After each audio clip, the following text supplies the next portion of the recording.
Like all hunters, Hastings has always been fascinated by weapons.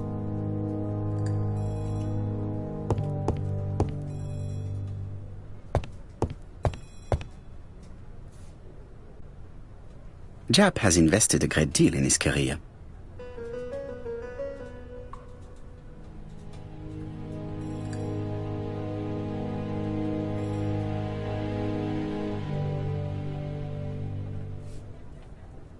Jap is an investigator greatly respected by his peers.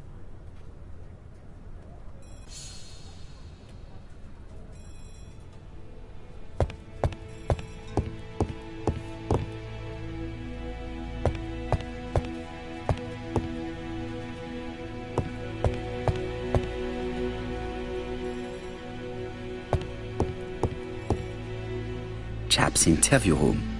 Many cases have been solved.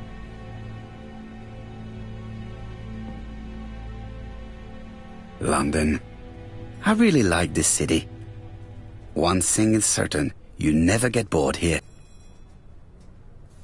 Alice Asher was murdered in Andover.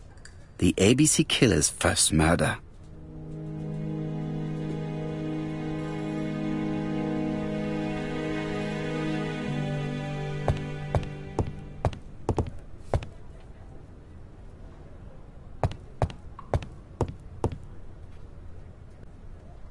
Jap appears to be snowed under.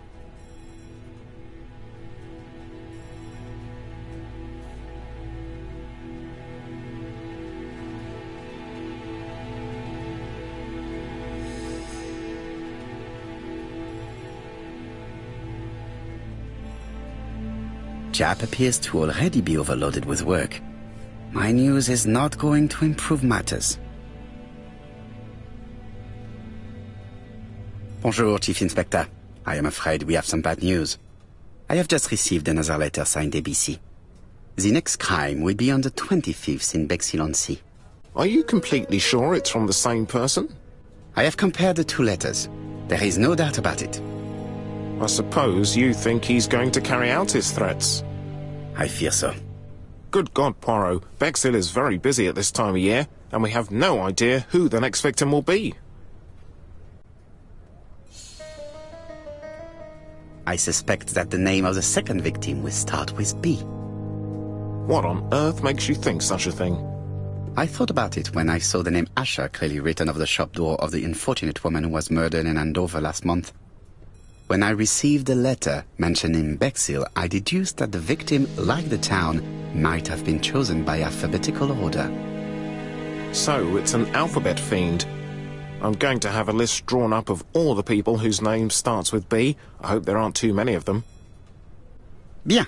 We should leave you to work, Chief Inspector. You have a few days to prepare yourself. Thank you for coming, my friends.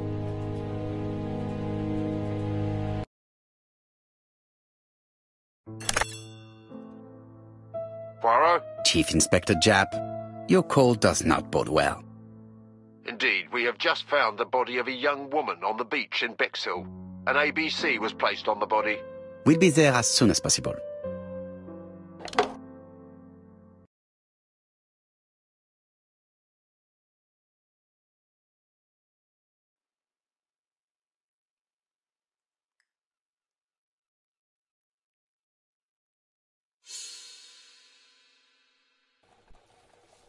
Bexhill is a delightful town. It would be nice to come back and visit. I do not entirely agree. Walking at the beach damages my shoes, and it hurts my knee. So the years have not spared you, my friend. It's the same for all of us. That is exactly what I said to myself when I saw you back from your travels. Poirot! Do not be offended, Hastings. I can see Jap waiting for us. And from his face, I would say that things are not looking good.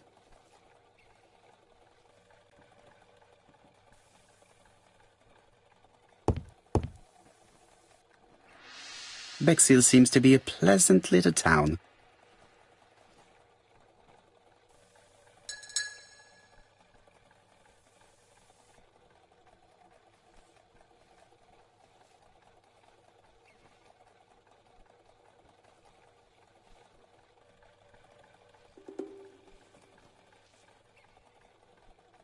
Bexhill is a pretty little seaside resort with elegant architecture, although personally I prefer more modern buildings.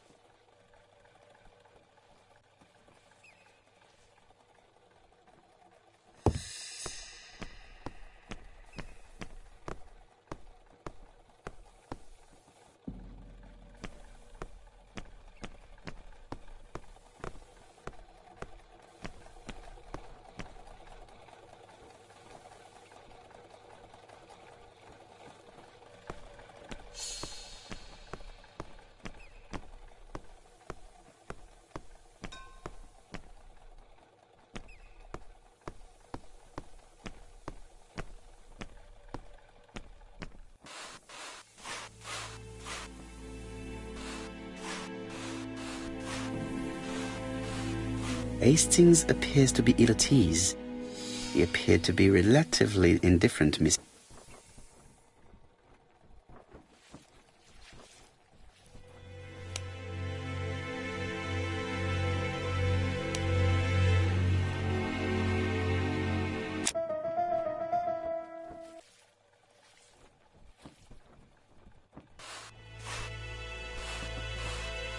How do you do, gentlemen? Chief Inspector? I fear your admirer has struck again, Poirot. We haven't yet identified the victim, but it's a young woman, 20 to 25 years old. Death occurred last night between 11:30 and 1 o'clock, and we found an ABC guide on the body. Was she pretty? Come on, Poirot, that's rather out of place. It has no bearing on the murder. Are you certain? For women it is often the most important thing. It often decides their destiny. The body hasn't been moved. Has the press been informed? Not yet, but I'm planning to. I haven't yet informed them about the presence of the ABC guide in Andover. Nobody has reported a young woman missing? Not for the moment. No witnesses, I imagine? Indeed. We've asked everybody who may have met a young woman fitting her description last night to come and see us, but I have little hope of gaining anything from it. It's early days, Chief Inspector, and the news may not have spread around the town yet. I hope you're right, Hastings.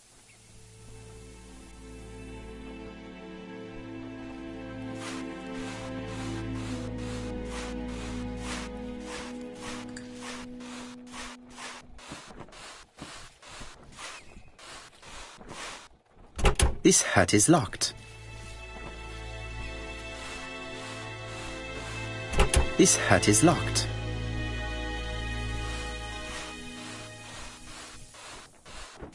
This hut is locked.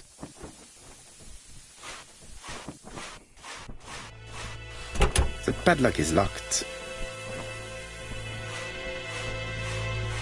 This hut is locked.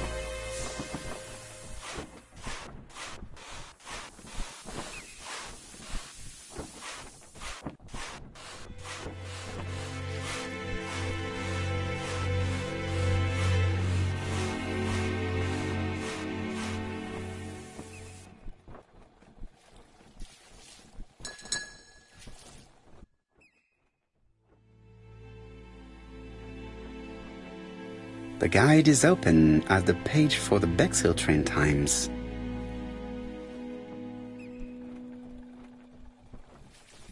A braided silk belt. It may have belonged to the victim. This key is too small to be one for a house. Without a doubt, it is for a padlock. This key is too small.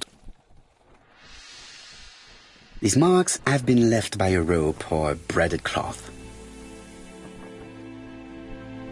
Apart from the marks on her neck, there are no signs of the struggle. She didn't manage to hit her assailant. She was a great beauty. Strange that chap didn't notice it. The young woman wasn't wearing shoes or a coat, and was not carrying a bag. That's strange. Either the murderer stole her belongings, or she put them somewhere safe. Maybe so that she could bath. Let us now try and get our brain cells to work.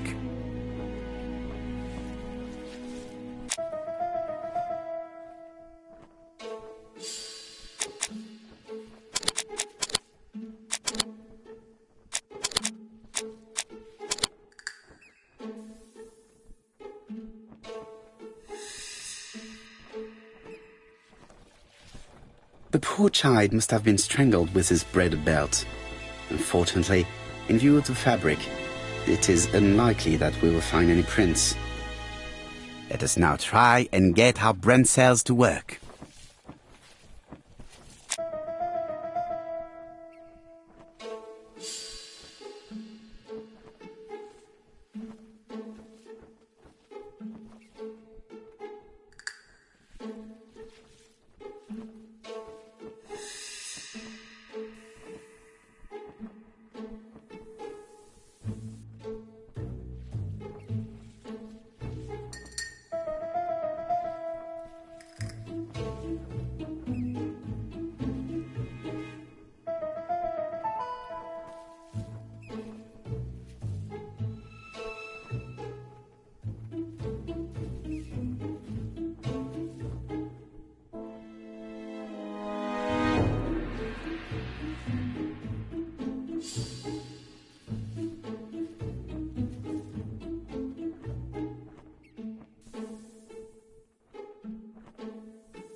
The medical officer should confirm that the victim was strangled with her own belt.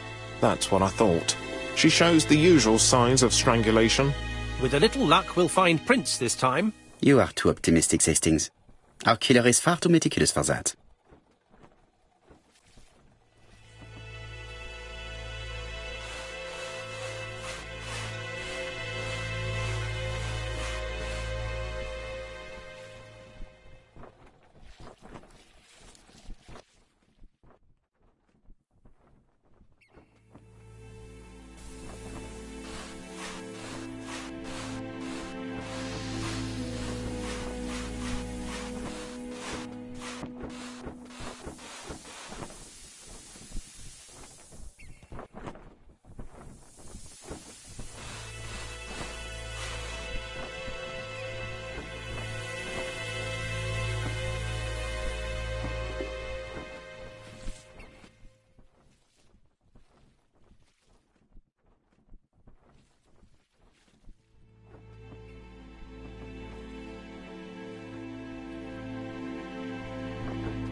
A dual locking padlock. I need to find the code. Firstly, I have to enter the padlock's code.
Firstly, I have to remove the padlock. Firstly, I have to remove the padlock.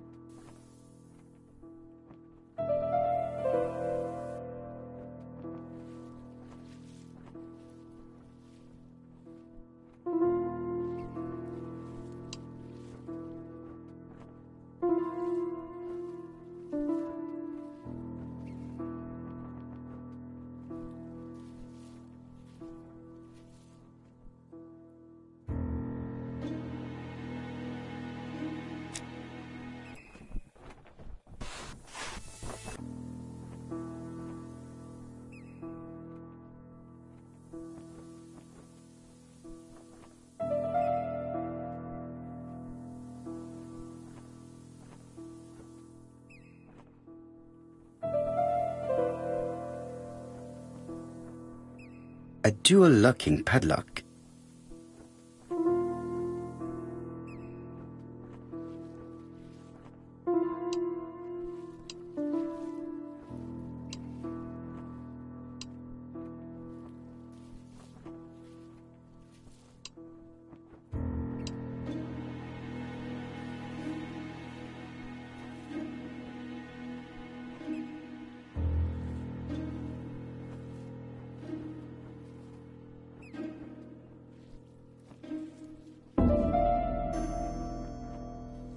Firstly, I have to remove the padlock.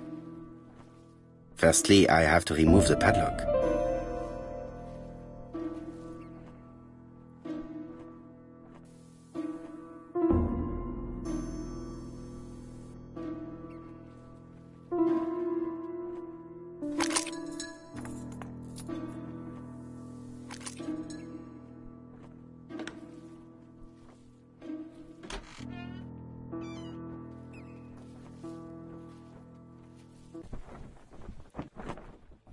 It definitely was here that the victim left her belongings.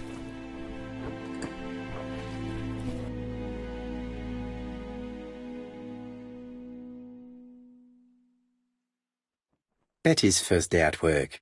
Mom is very proud of you. Elizabeth Barnard, 7 August 1931. So, the young lady did have a name starting with B, and she worked as a Ginger Cat, an establishment that must be slightly further along the beach. The purse is full. Yet again we can dismiss theft as the motive for the murder. Here is the watch she must have removed to prevent it from getting wet. A top brand lipstick. She liked to take care of her appearance. As well as a photo of the victim with some company. It could be useful to me.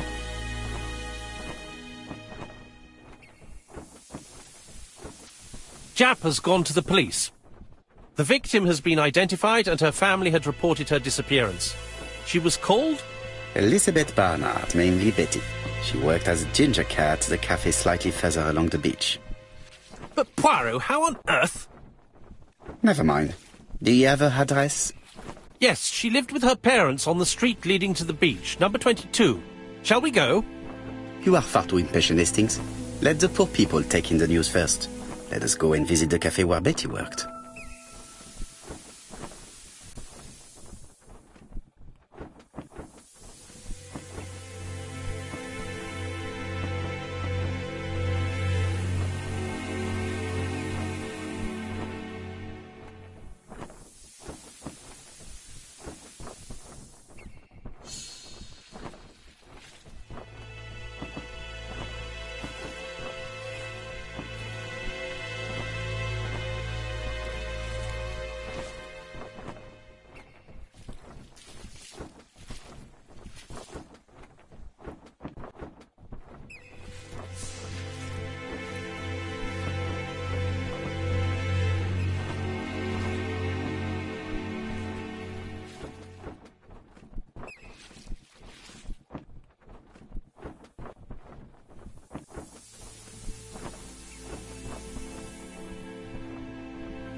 Where are you going?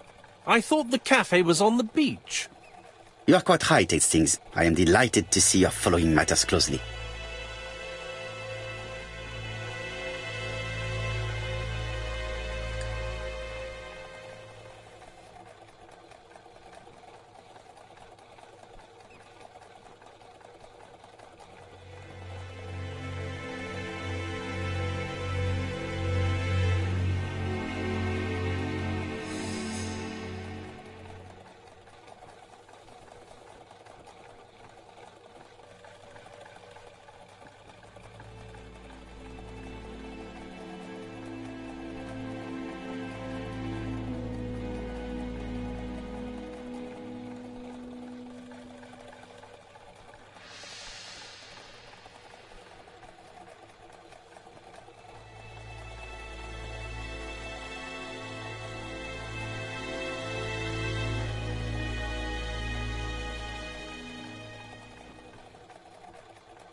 Where are you going?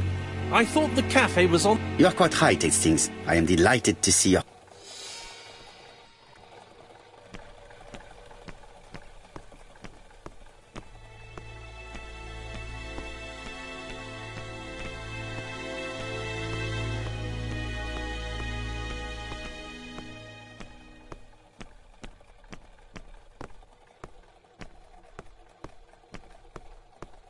With all these tourists,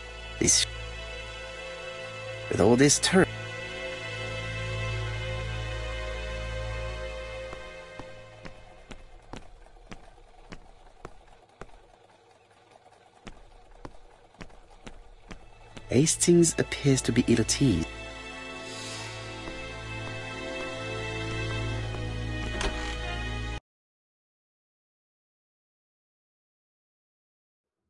I'll be with you in a minute, gentlemen.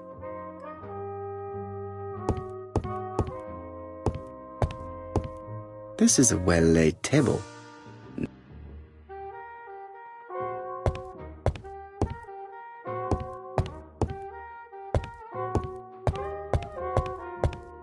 What a pity.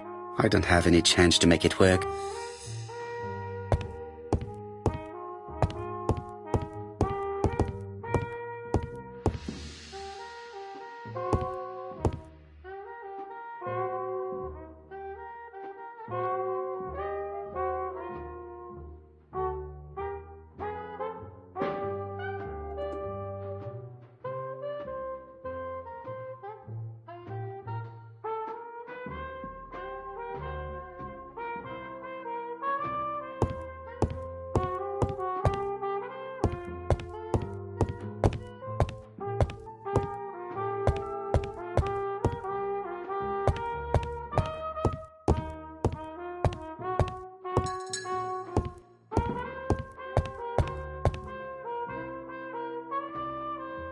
Something tells me that she's the owner of the ginger cat.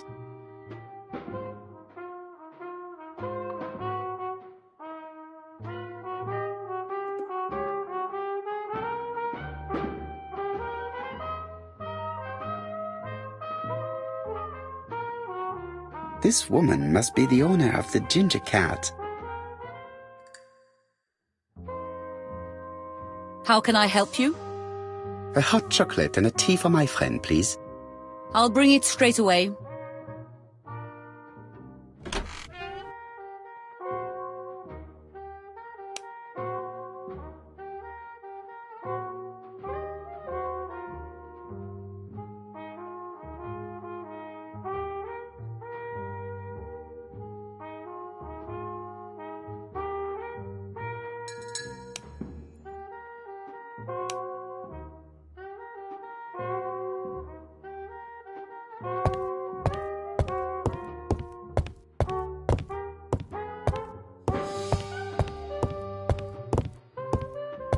This is a well.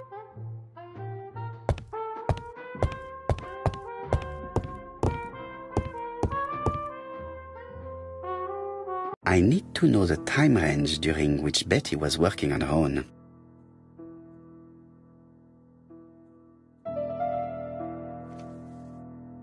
These are the different waiting staff's bills. Which ones were written by Betty?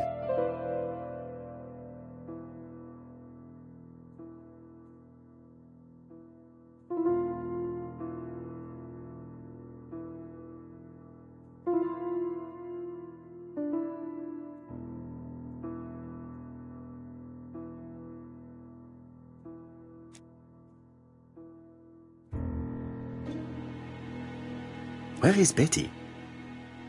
Betty worked from 11 a.m. to 7:30 p.m. Would she have been alone at any time during her service?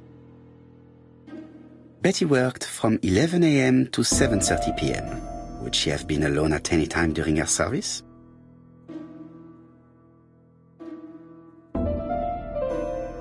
This page won't help me.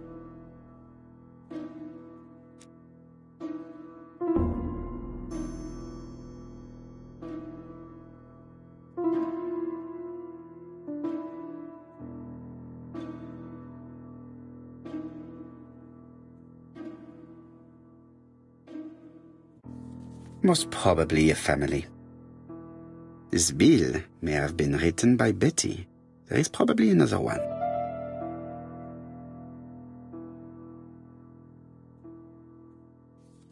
No, something's not right. Betty was alone at just one of these 2 times.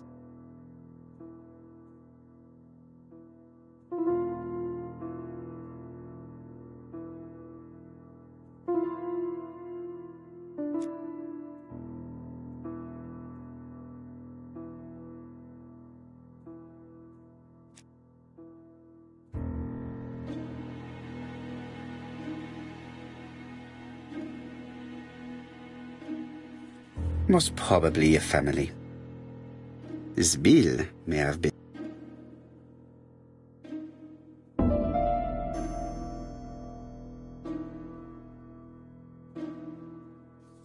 Most probably a single man. Betty served a family and a man on his own, a whiskey drinker, maybe the murderer. This information will help me to progress.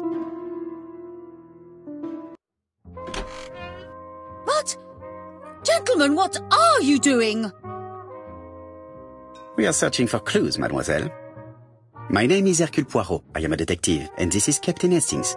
Does Betty Barnard work here? That is correct. She should have been here a while ago. Punctuality is the first rule of politeness. I fear that Miss Barnard will not be coming today. She has just been found, dead, on the beach a few hundred meters from the cafe. How awful. She appears to have been murdered. This is most distressing.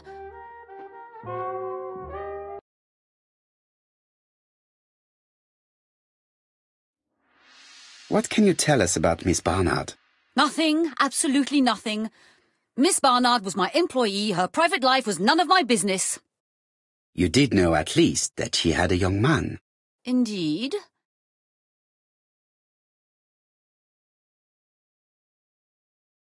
This photo was found. Is this him? Yes, that's him all right. But I haven't seen him for some time.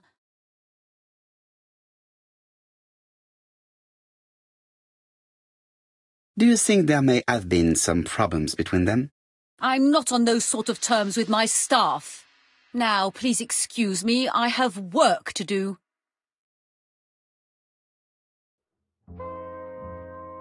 The customer who ordered the whiskey might provide us more information. He may have been the last one to see Betty alive. It is an interesting idea, Hastings. Maybe he is a regular guest. I don't think so. Our regular guests tend to order tea and cakes. At this time of the year, there are a lot of tourists about you never see again. That's what I thought. Time to visit Betty's home.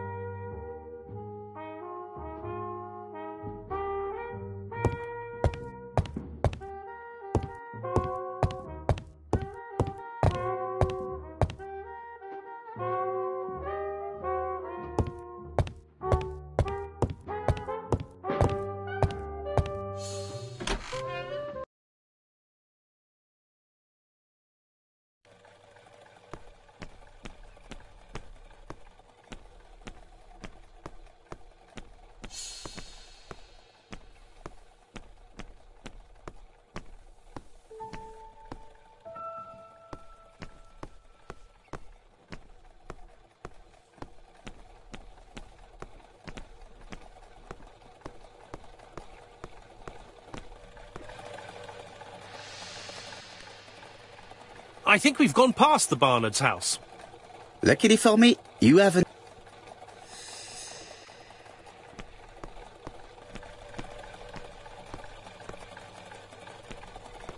Hastings appears.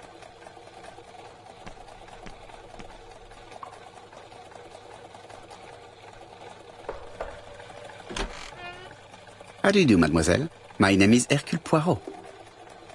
I know you. You're that detective we hear all about. I do not know if that is a compliment, but I will take it as one for now. You are Betty's sister, I believe? Yes. My name is Megan. Can we come in? Please do.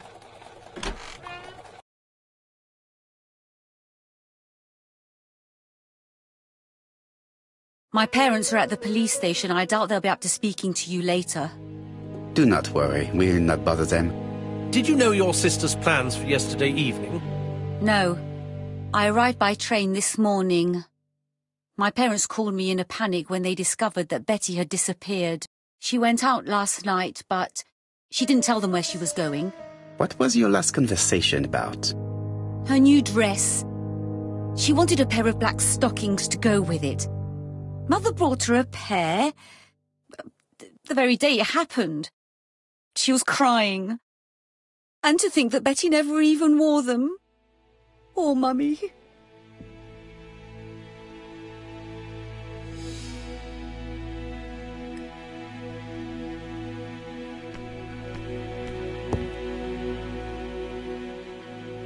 This gramophone is magnificent.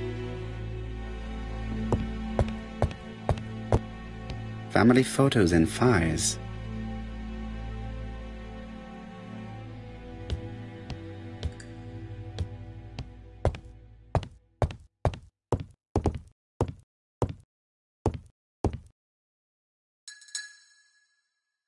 The Barnard appeared to make music a priority in their budget.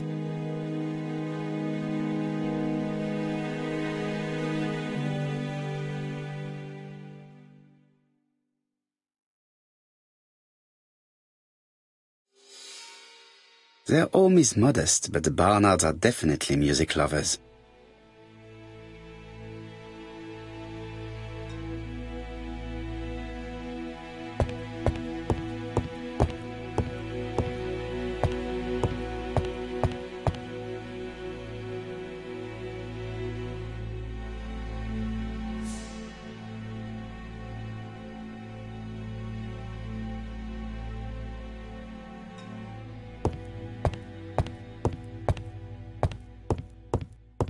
Hastings always pays more attention.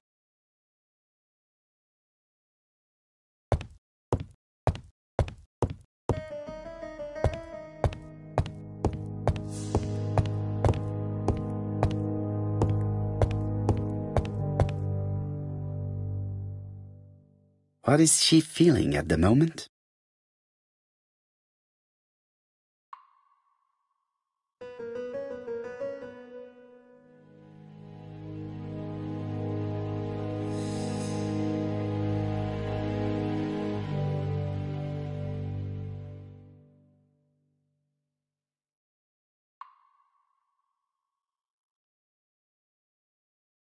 Betty's older sister is not just sad, she's angry.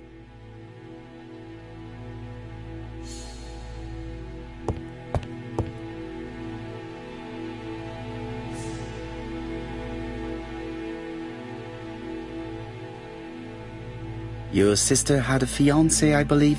Yes, he's called Donald Fraser. A very nice man.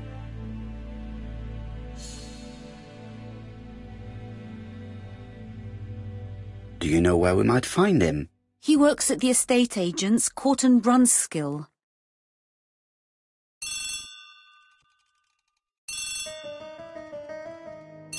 Oh, it's... But of course. Betty's room is opposite the stairs on the first floor. Feel free to take a look if you think it might be useful.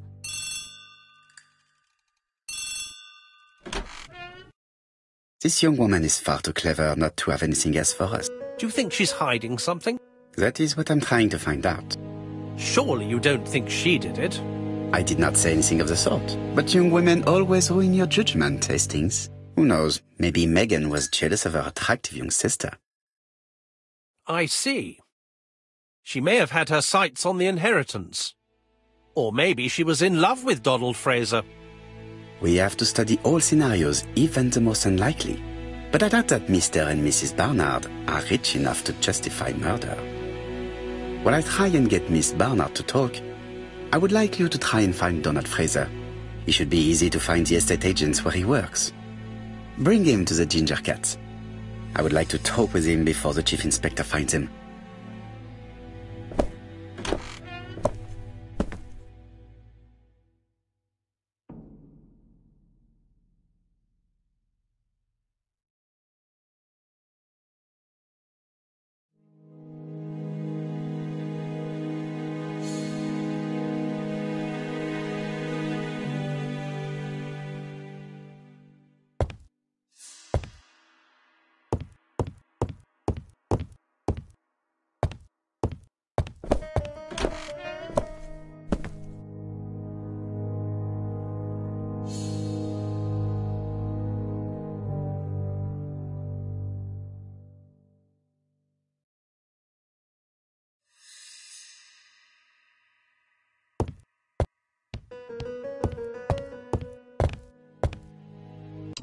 Something on this clock bothers me.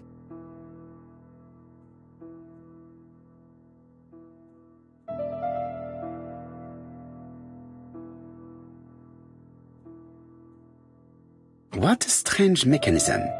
I don't think it serves to turn hands.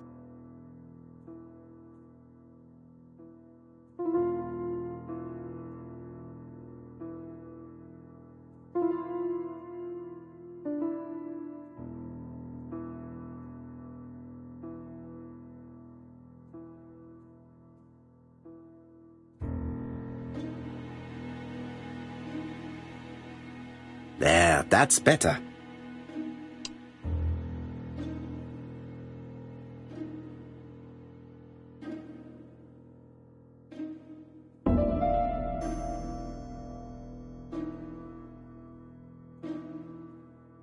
The cogs are blocked by these wooden panels.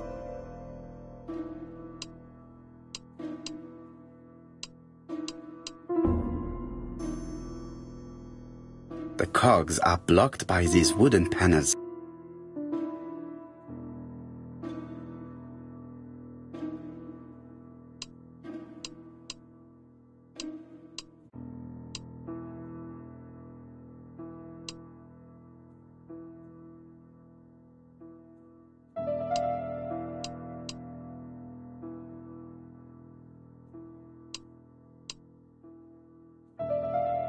The cogs are blocked by these wooden panels.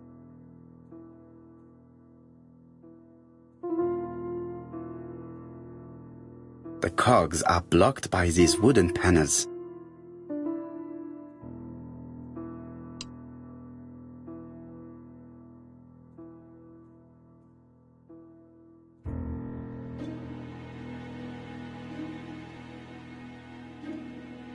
strange. A sheet of paper is blocked in the clock. This wooden panel is blocked. I can't open it.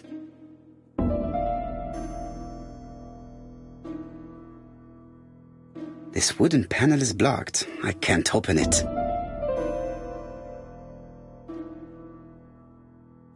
This metal disc is stuck.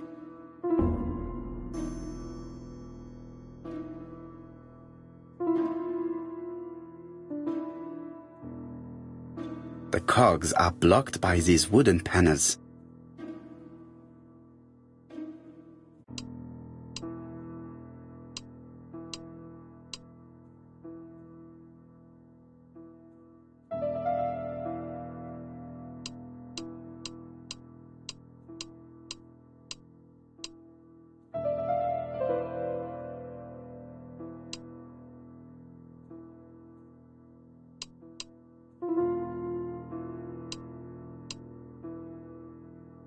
The cogs are blocked by these wooden panels.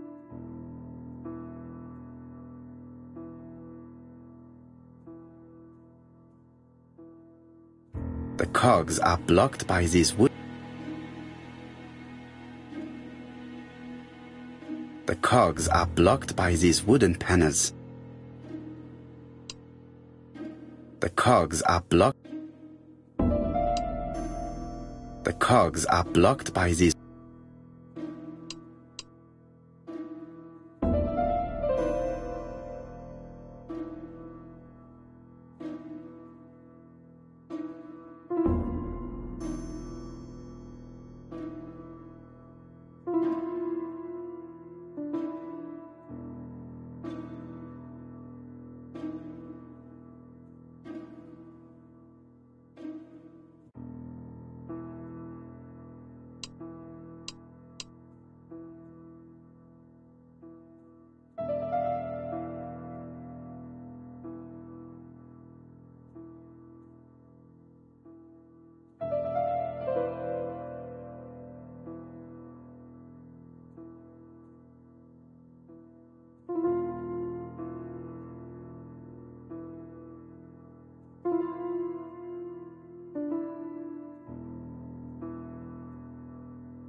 This wooden panel is blocked. I can't open it.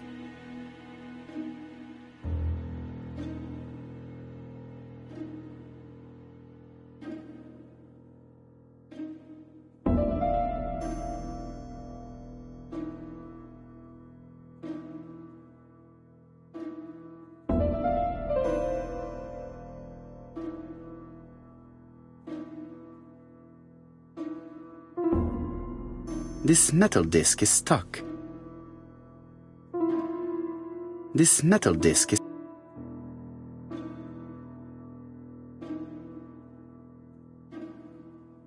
The cogs are blocked by these wooden panels.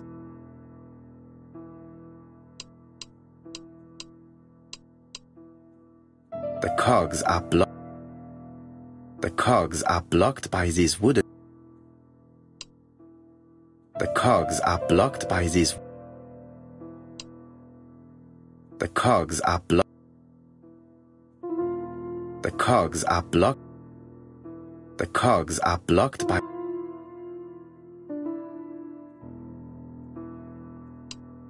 The cogs are blocked by.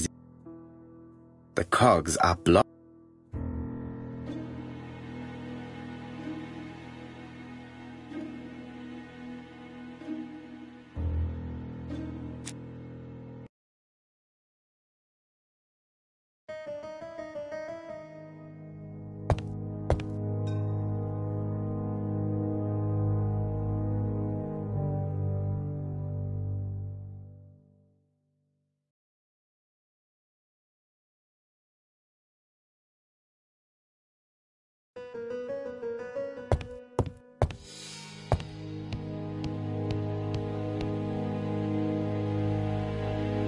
Medicine to prevent voice loss. Did Betty have problems with her voice?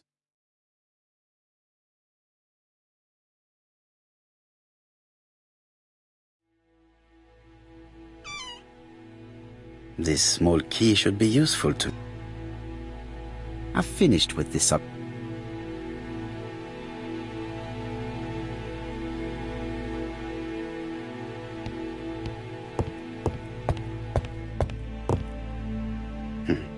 A box of new stock. It looks like Betty has a very busy life.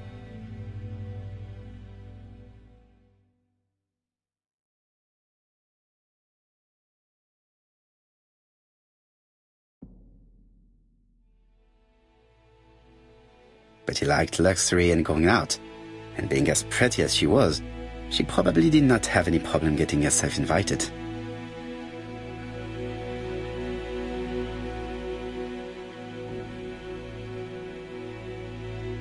It looks like Betty was also a music lover, the same as her family.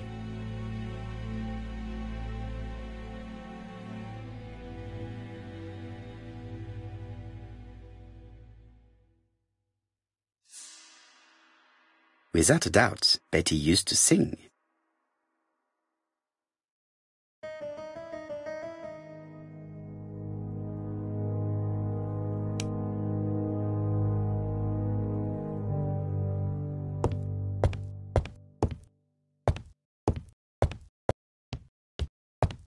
Looking at all the clothes she took out, Betty must have had a problem deciding what to wear. Maybe she had a date?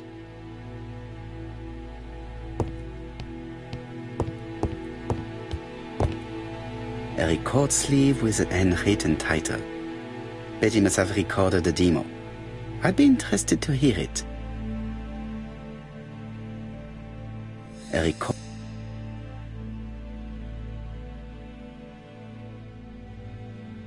Something on this clock, but... This wooden panel is blocked. Strange. A sheet of paper is blocked in the clock.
Strange. A sheet of paper is...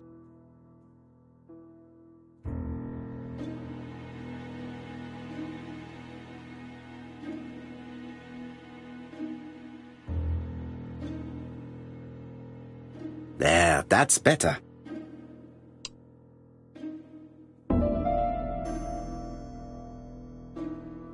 This metal disc is stuck. This metal disc is stuck.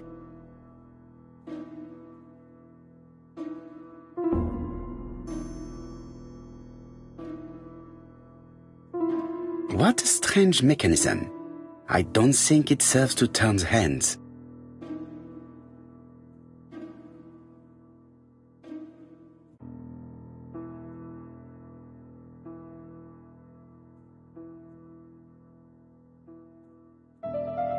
The cogs are blocked by these wooden panels.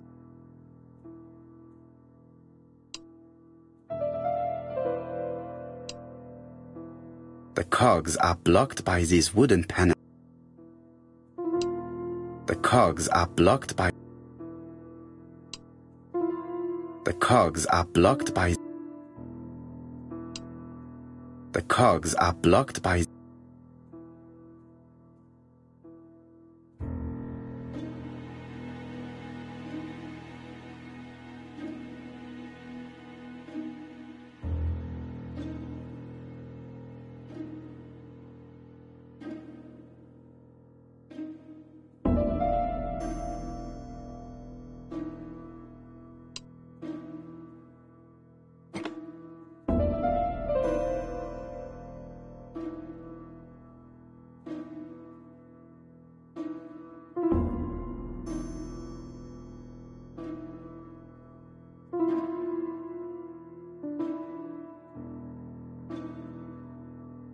I definitely need an object to make these cogs turn.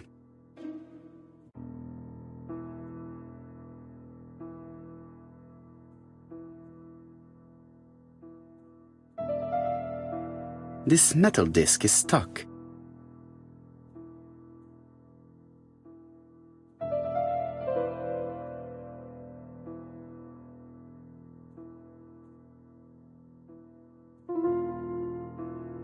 I definitely need an object. I definitely need an object to. I definitely need an object.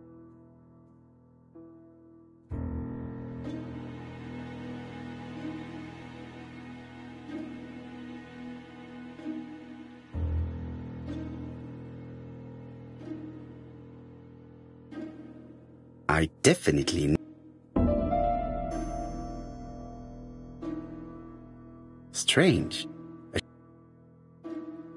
Strange. A sheet of. This wooden panel is blocked.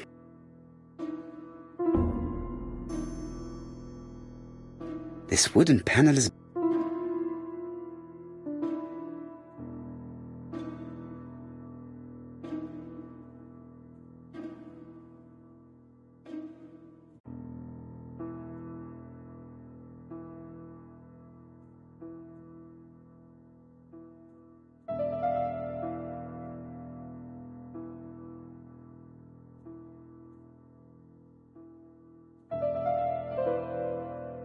I definitely need an object to make.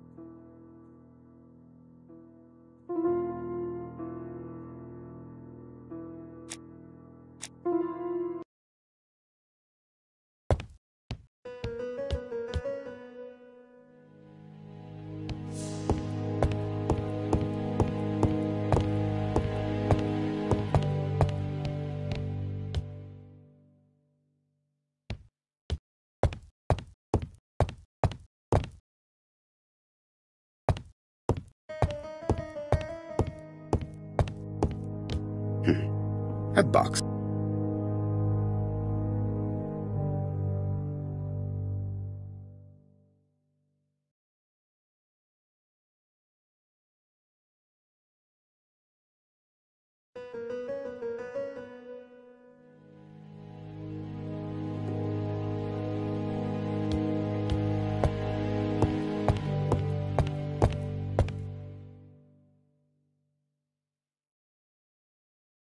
I've finished with this subject.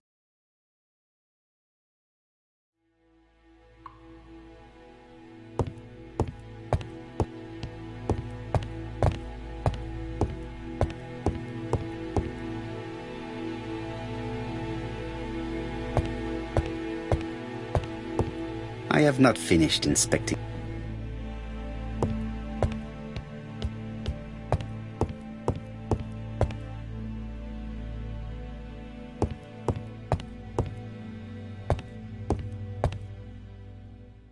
A record sleeve with a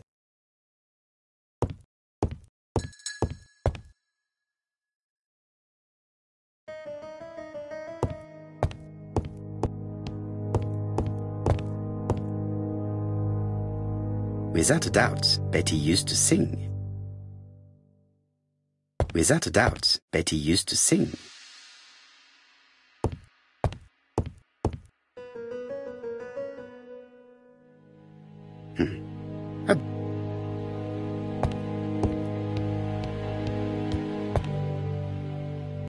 Something on this clock bothers me.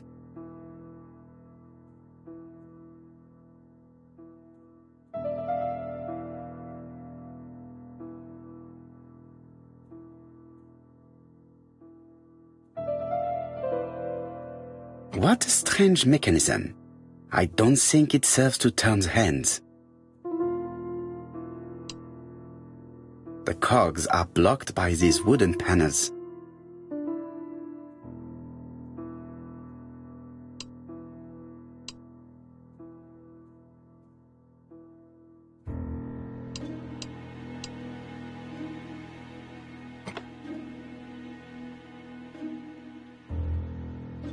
I definitely need an object to make these cogs turn.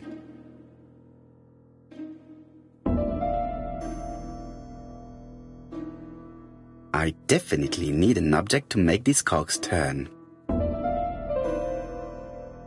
I definitely need an object to make these cogs turn. I definitely need an object to make these cogs turn. I definitely need an object to make these.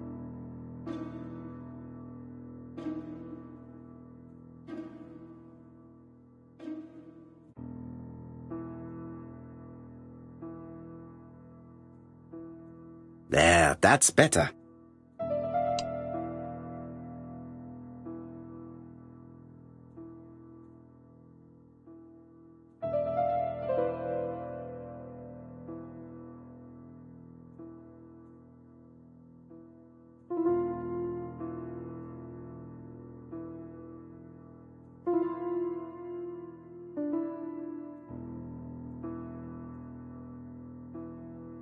This wooden panel is blocked. I can't open it. This wooden panel is... This metal disc is stuck.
I definitely need an object to make these cogs turn.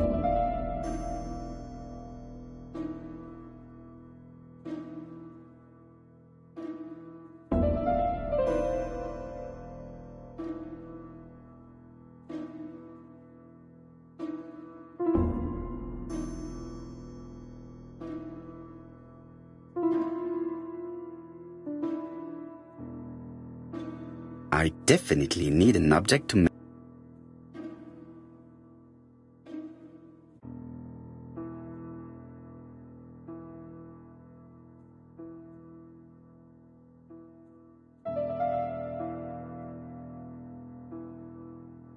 I definitely need an object.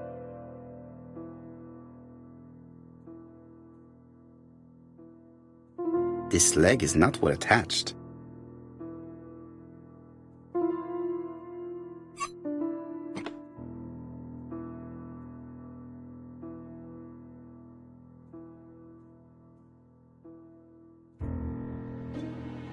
This decoration appears to be firmly fastened. This decoration appears to be firmly... This wooden panel is blocked.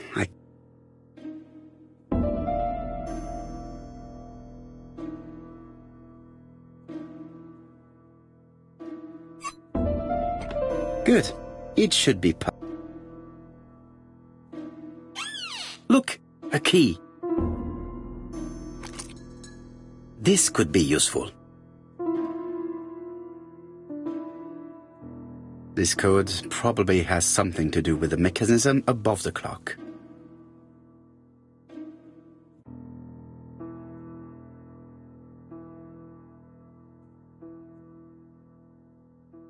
This decoration appears to be firmly... This decoration appears to be firmly fastened.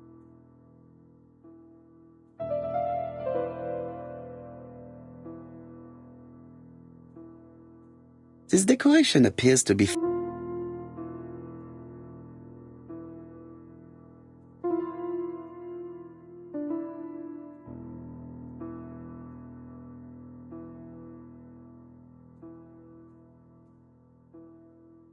I definitely need an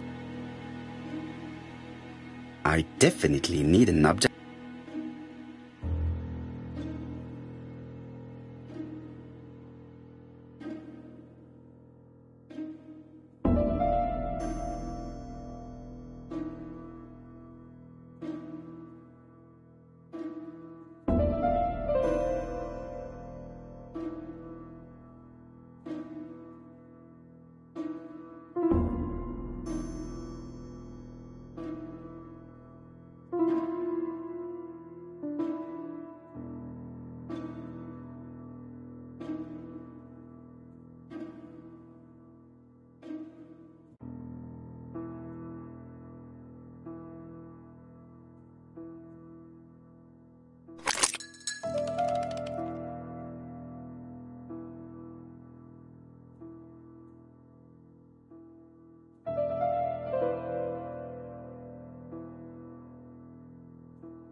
Ah, something clicked on the front of the clock.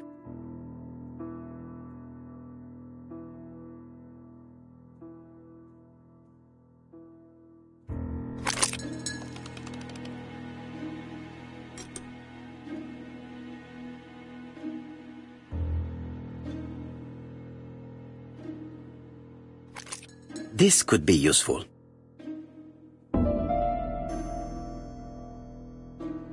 Betty, I enjoyed a wonderful evening in your company, and I hope that we will see each other again very soon. D.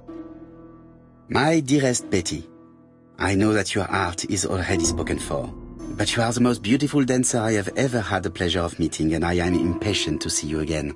Adrian.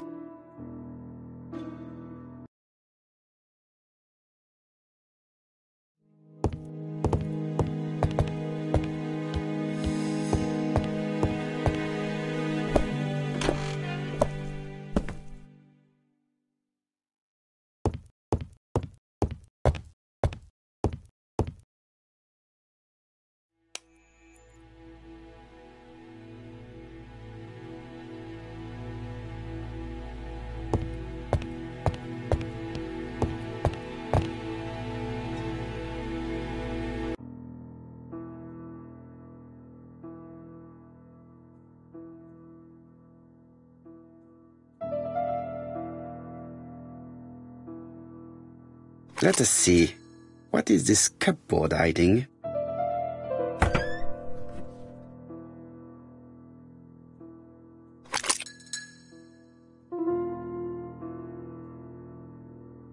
This looks like solfège.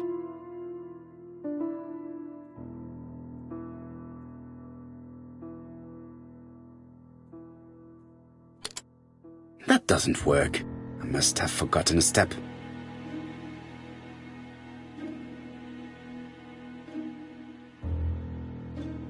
It looks like something goes in here.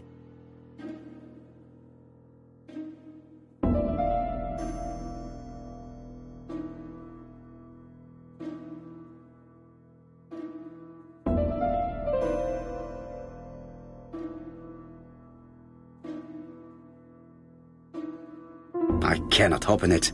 It looks like the mechanism is blocking it.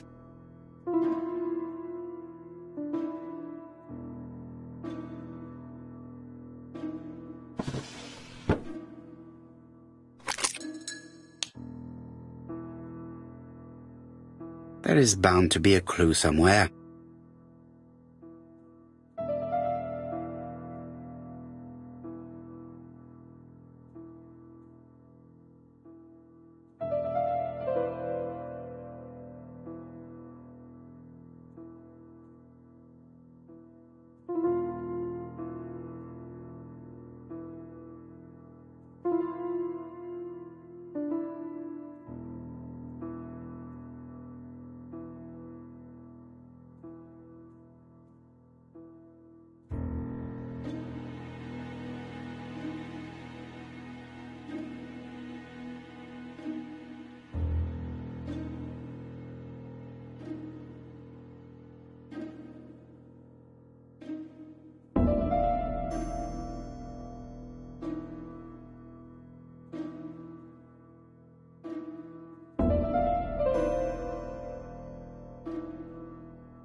I cannot open it. It looks like the mechanism is blocking it.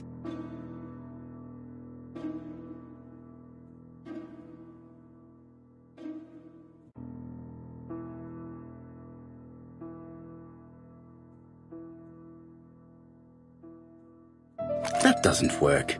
I must have forgotten a step.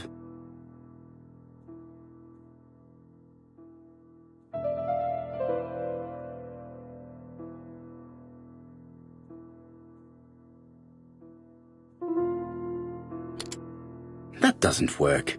I must have forgotten a step.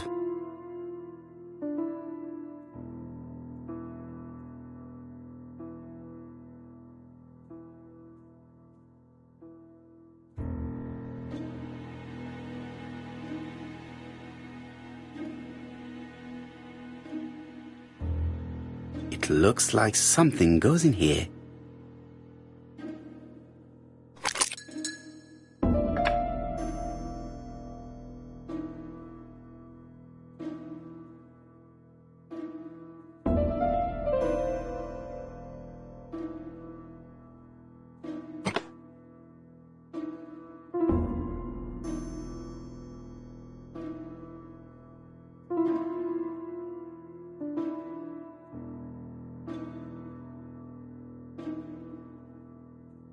That doesn't work. I must have forgotten a step. That doesn't work. I must have forgotten a step. That doesn't work. I must have forgotten a step. That doesn't work. I must have forgotten a step. That doesn't work. I must have forgotten a step.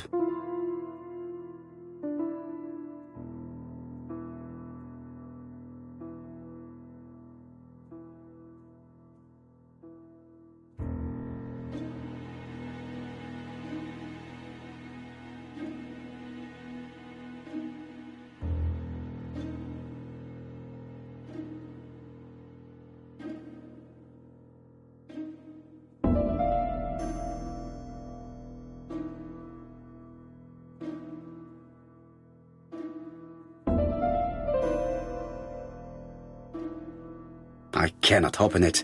It looks like the mechanism is blocking it.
This looks like solfège. There is probably a link with what I saw in the drawer.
This looks like solfège.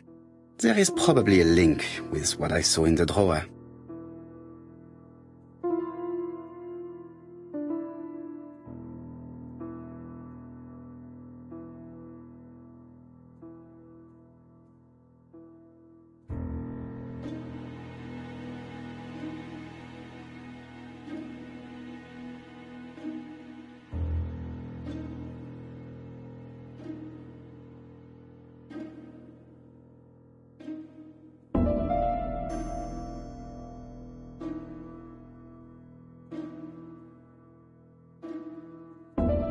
There is bound to be a clue somewhere.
There is bound to be a clue somewhere.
There is bound to be a clue somewhere.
There is bound to be a clue somewhere.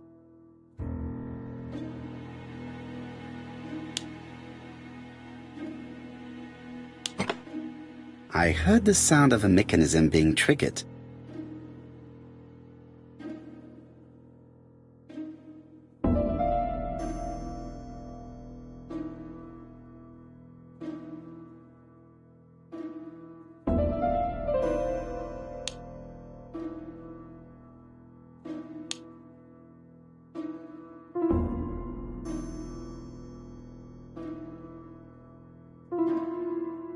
I just have to put the record on the gramophone and start.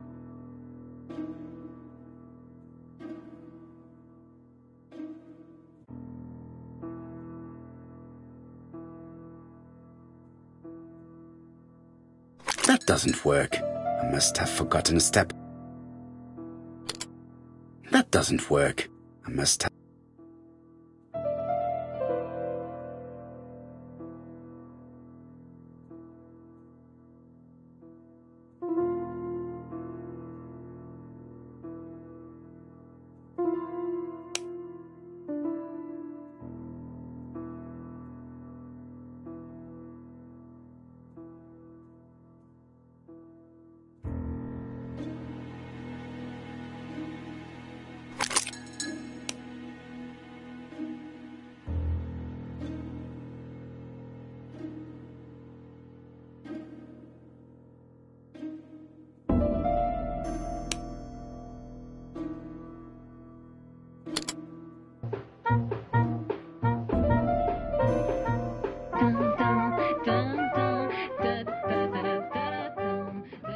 Oh, Donald!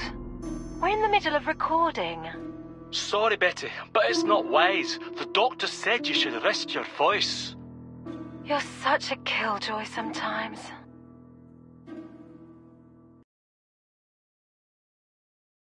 Betty was such a good singer. It's true. Did she have any problem with her throat? Yes, she had to be careful with her voice. Of course, she didn't follow the doctor's advice. If Don didn't insist, she... Well, it's too late for all that now.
It looks like this woman is single, but she has feelings for someone.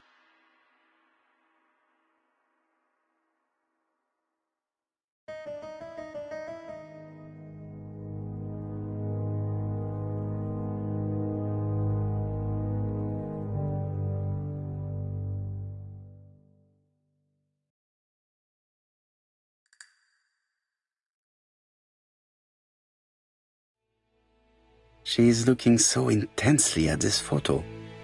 But is it really a sister that she's studying in this manner?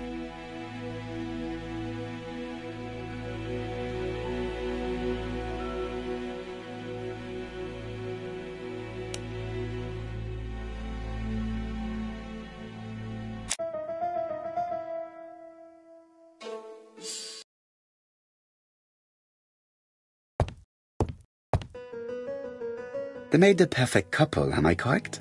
Yes, in a way. Well? He would have made Betty a good husband. He was always attentive and generous.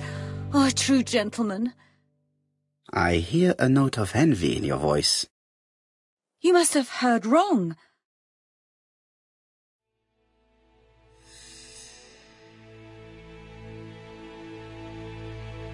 Donald appeared to be very much in love with your sister. Yes, he was mad about her. Mad, you say? Being madly in love can often be destructive, and Mr. Fraser was known for being jealous, I believe. No more than average. Men are always slightly possessive, especially when they are with a pretty woman.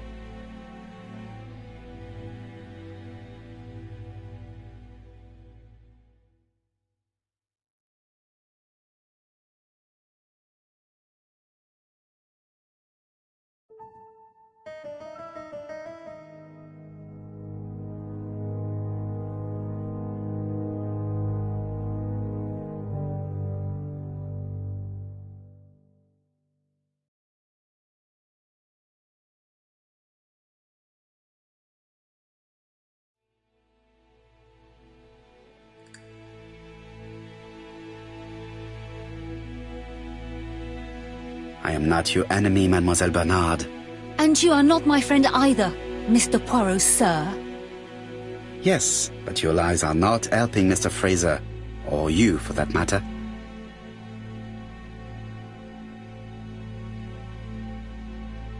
I know that Fraser was jealous, but I wonder why you feel the need to protect him. Protect him?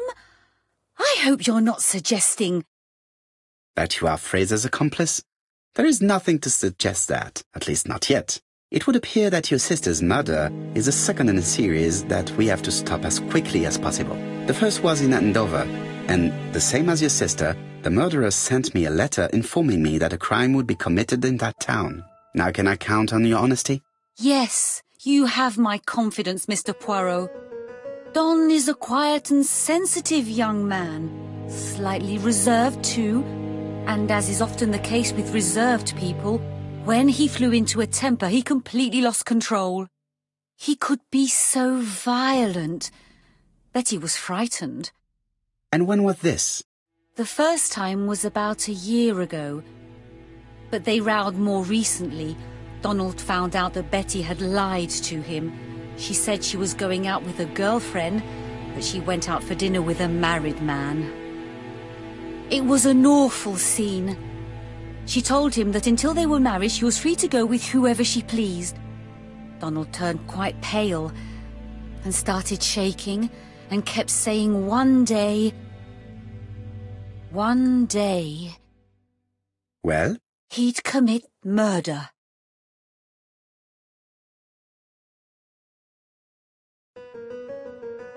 So you were afraid that he would become our main suspect. I know that Fraser was jealous, but I wonder why you feel the need to protect him. Exactly. Had you not told me about the case, I would never have dared to tell you about this little matter. Don loved Betty with all his heart. I can't imagine for one instant that he would hurt her. Very good, Mademoiselle Bernard. Thank you for your help.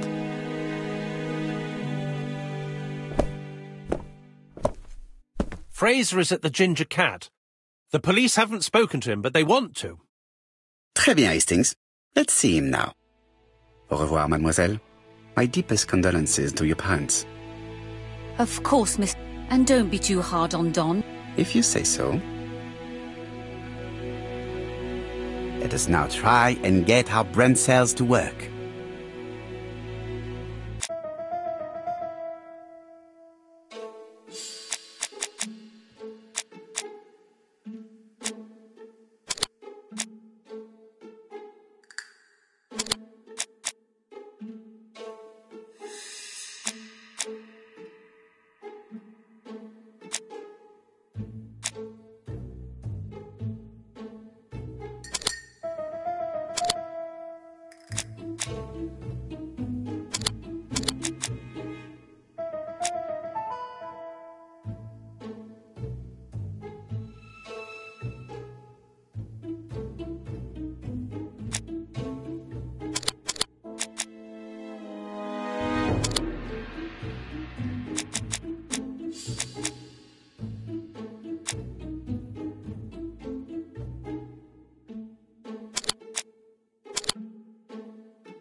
Let us now try and get our brain cells to work.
Mr. Poirot, I don't like being stared at.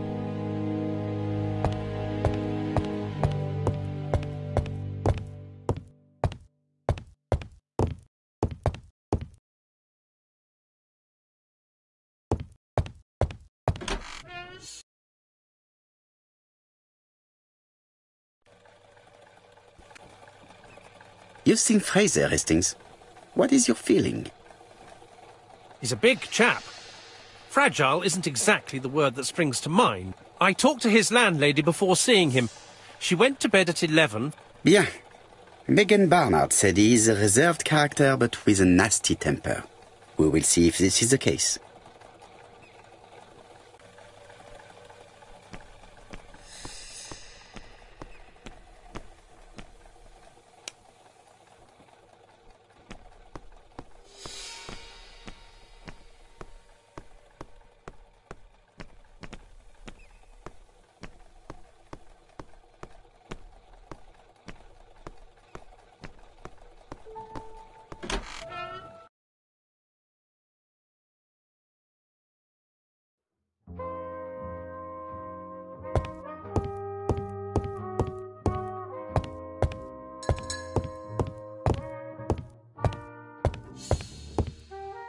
How do you do, Mr. Fraser? You Hercule Poirot. Mr. Hastings said you wanted to speak to me. Yes. I know that it may not be the right time, but I would like to ask you a few questions.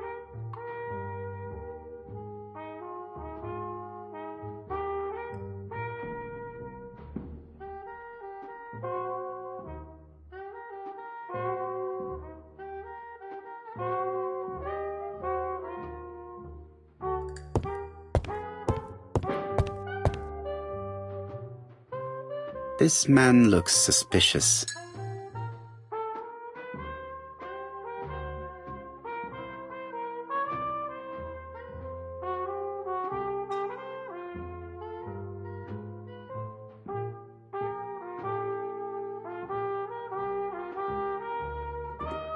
Donald Fraser is in a terrible state, as if he hadn't slept all night. And he's drinking White Horse. Leave me alone.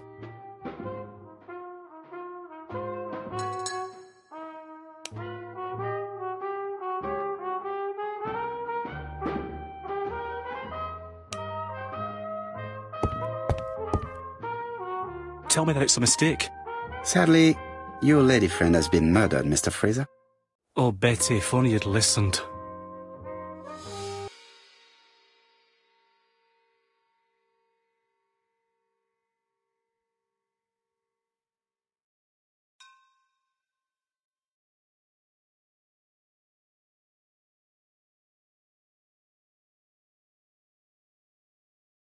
If she had listened to you, she would still be alive.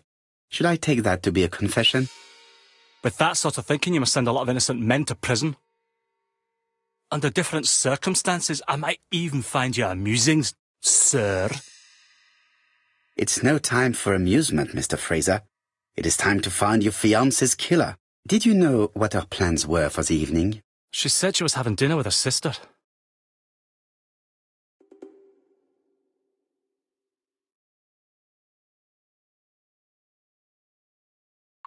And you believed her? And why not, sir? She was my fiancée. That did not stop her from lying to you before. Betty was not a bad girl, but she did like to take advantage of her success with men. How dare you sully her memory?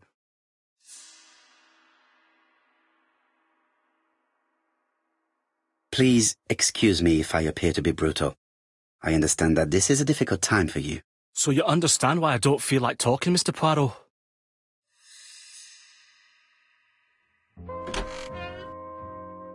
Ah, I knew I'd find you here, Poirot.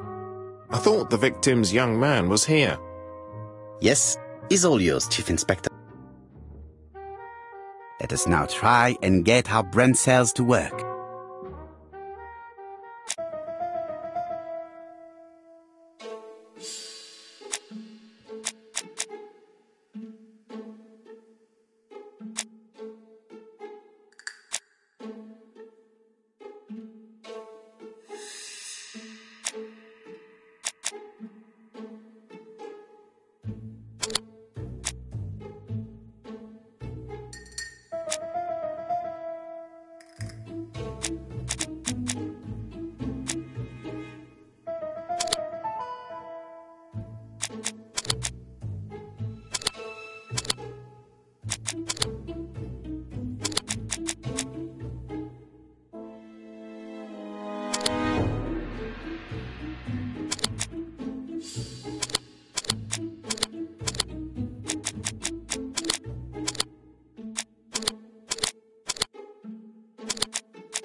Fraser doesn't have an alibi and he's extremely jealous.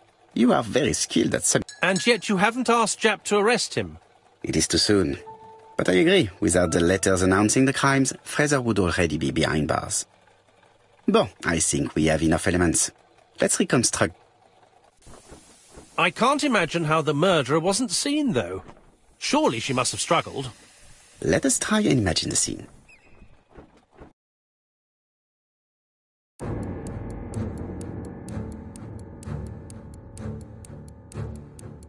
The killer and the victim are walking on the beach. Miss Betty has a bag, a belt around her waist, and carries her shoes in her hand. Both of them walk slowly to hut number 5.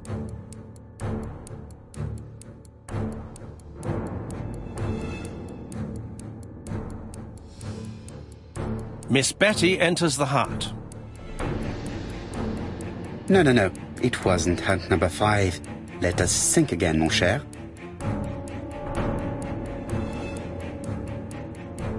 The killer and the victim are walking on the beach. Miss Betty has a bag, a belt around her waist, and carries her shoes in her hand. Both of them walk slowly to hut number 5. Both of them walk slowly to hut number 6.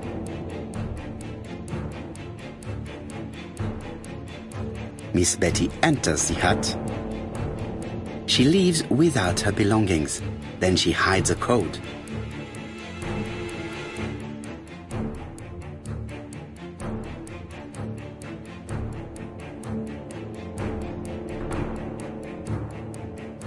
The killer tries to remove his victim's belt. She panics and tries to stop him. She runs away, pursued by her assailant. No, there is no sign of a chase. Things must have happened differently. Let us think again, mon cher.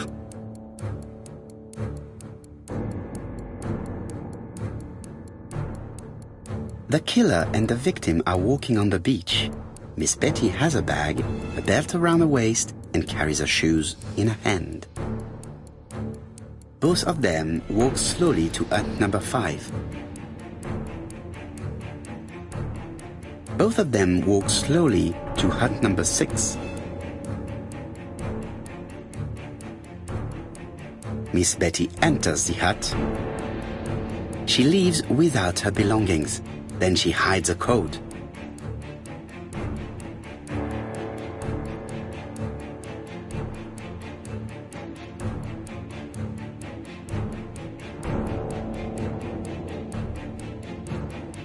They keep walking.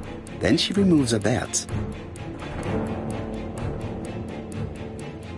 The murderer moves behind her and then attacks her by surprise. The body falls, lifeless, on the sand. Everything appears to match the crime scene, mon cher Hastings. That is exactly what happened.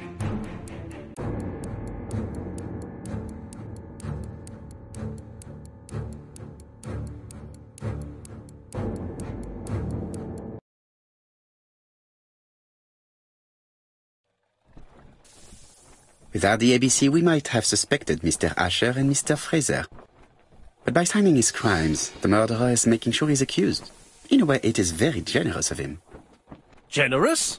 The murderer seduced Betty in order to lure her to the beach and kill her. Indeed, the young woman was certainly careless, but not stupid enough to follow a stranger. What are you planning to do, Poirot? Return to London, mon cher Hastings.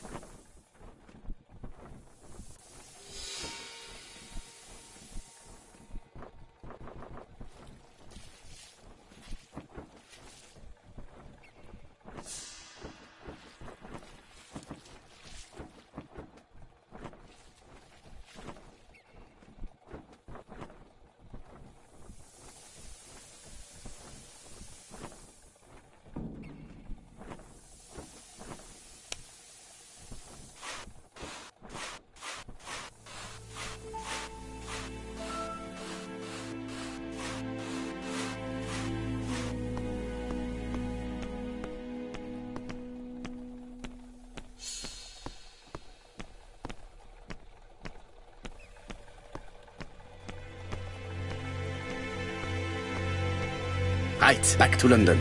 There is nothing more for us to do here. I'm coming, Poirot. According to the guide, the next train departs shortly.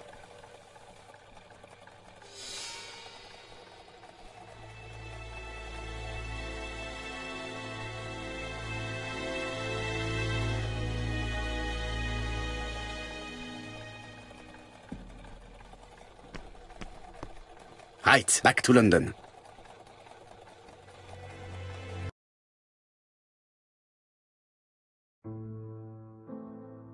Japp has decided to reveal details to the press. The alphabet murder is now famous. It is not a bad idea. The more people who know, the greater our chances of finding out something of interest. Poirot, I have a bad feeling.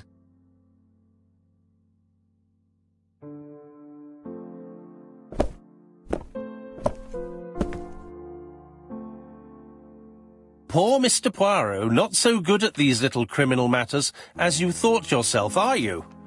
Rather past your prime, perhaps. Let us see if you can do any better this time. This time, it's an easy one. Churston on the 30th. Do try and do something about it. It's a bit dull having it all my own way, you know. Good hunting. Ever yours, ABC. Good hunting. Did you hear that, Poirot?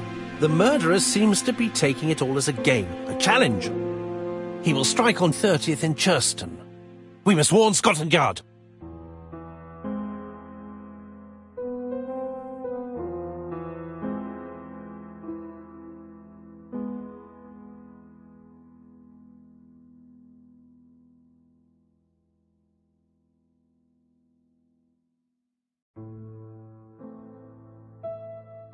No time to lose. We must prepare our suitcases for Churston. Mon Dieu, it is already 10 o'clock. I will call Scotland Yard immediately.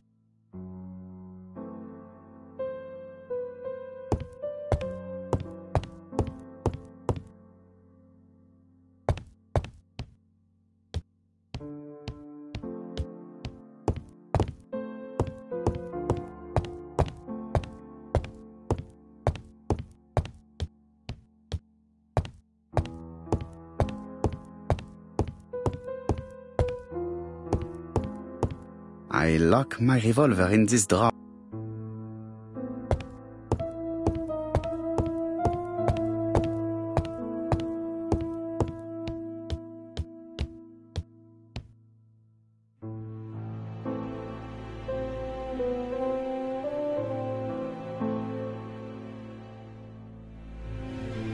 Hastings' photo album. He is very proud of his bag.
Bexhill-on-Sea, Sussex, population 24,703.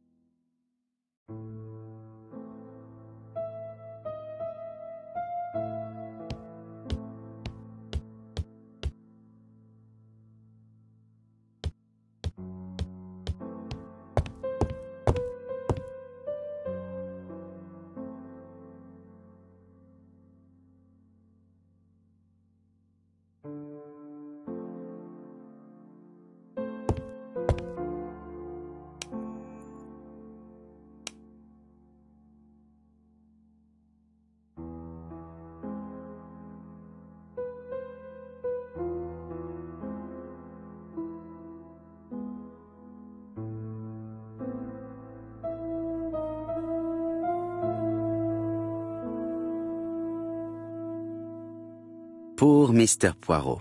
Not so good at these little criminal matters as you thought yourself, are you? Rather past your prime, perhaps?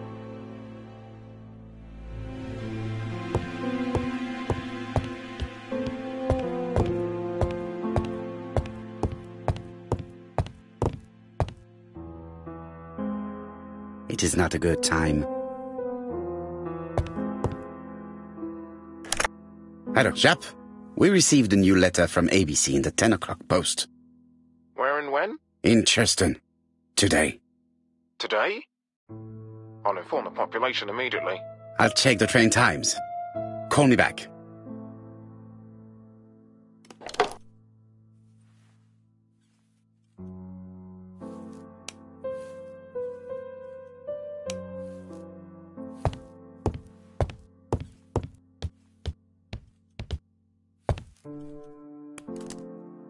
Daily Flicker, July 30, 1935.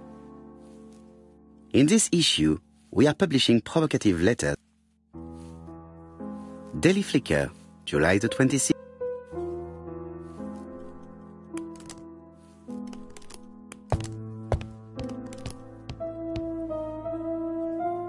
Hastings, what you are doing is an absolute Heavens, we must hurry!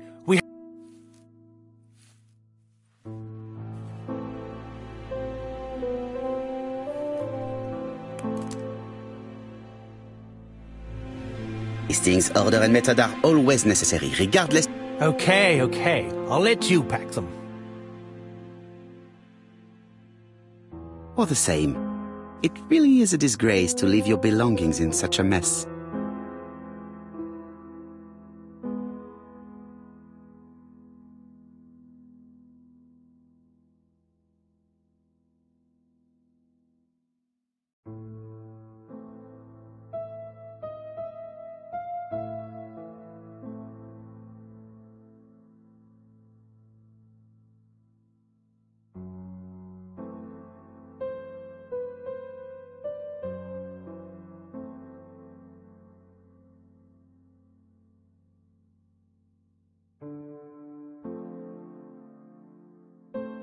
Voila! It only took a minute. Poirot, you were right. I've just consulted the ABC guide. There's no hurry. The next train doesn't leave till 11:45. You see, there is no need to hurry. We will not be in Charleston until tomorrow morning, after the murder. But why has the murderer warned us so late? It's not what he usually does. Did he do it on purpose? Very good question, Hastings. We should also compare the letter we have just received with the other two, although I have very little doubt about what we will find.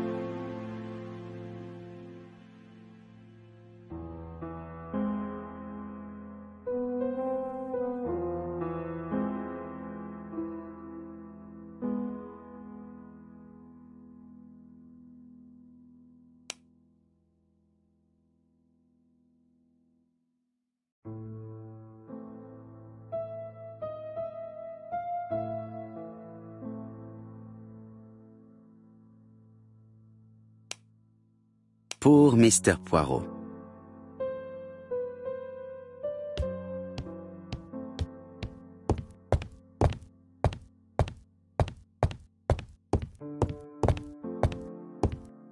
It is not a good time.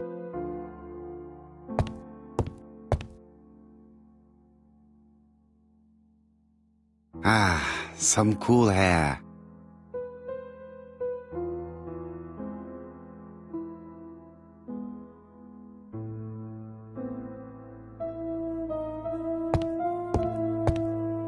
It is not a good time.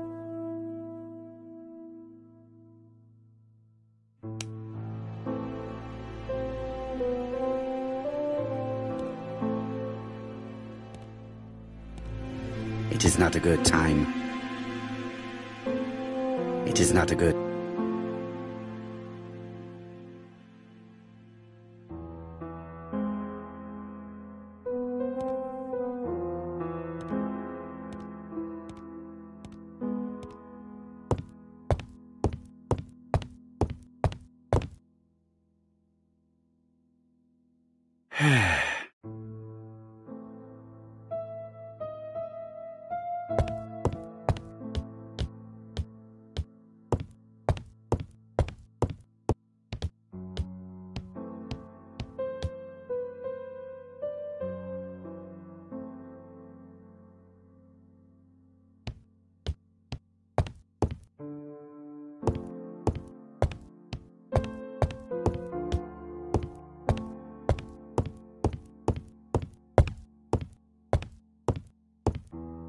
It is not a good time.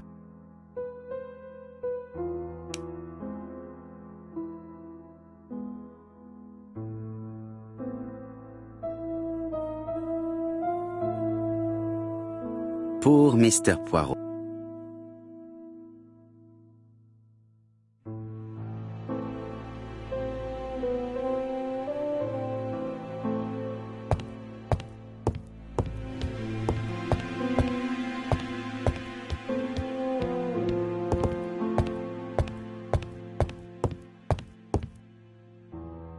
Hastings, it would appear that you are getting slightly thin on top.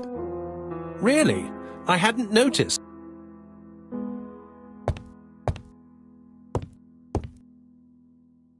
In his haste, Hastings...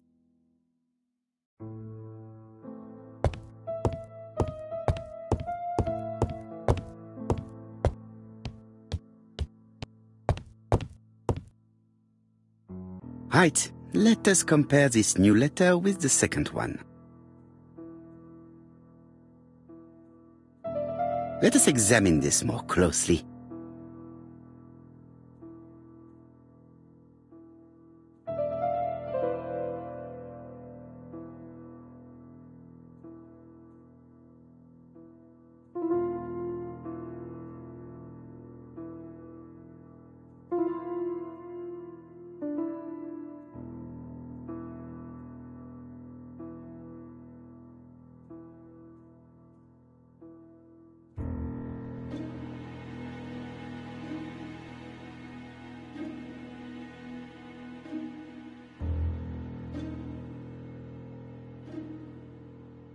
Certain characters in the two letters.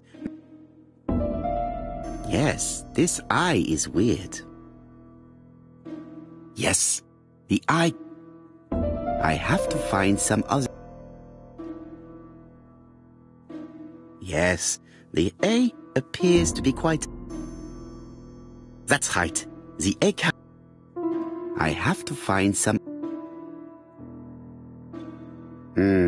The W is not printed properly.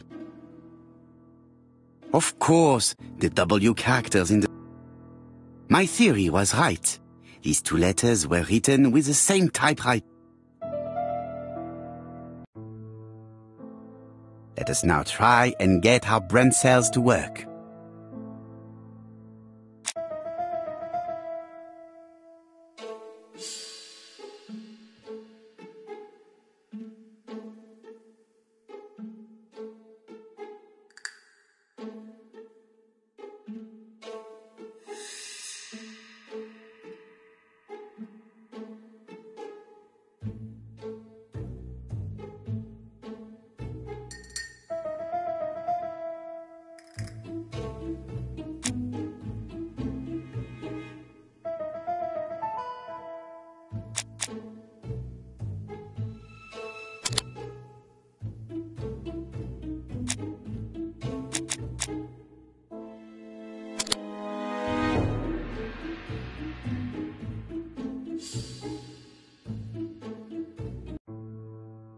The letter should have arrived in time.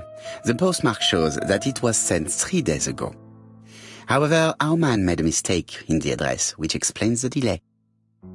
All the same, the post office took their time correcting the error. Come on, Poirot. Your address is not quite as well known as that of Scotland Yard.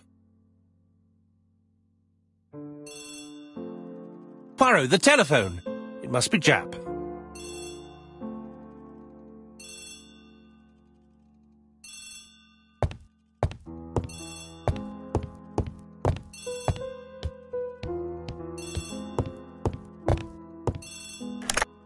I have some news from Churchton. Bad news, I'm afraid. Sir Carmichael Clark was murdered while out on his evening walk. Sir Carmichael Clark. The name is familiar to me. He was a famous throat specialist, one of the best in London. A wealthy man, he retired to Combside, a beautiful house by the sea. He collected antiques. Are you going there? Yes, let's meet on the train.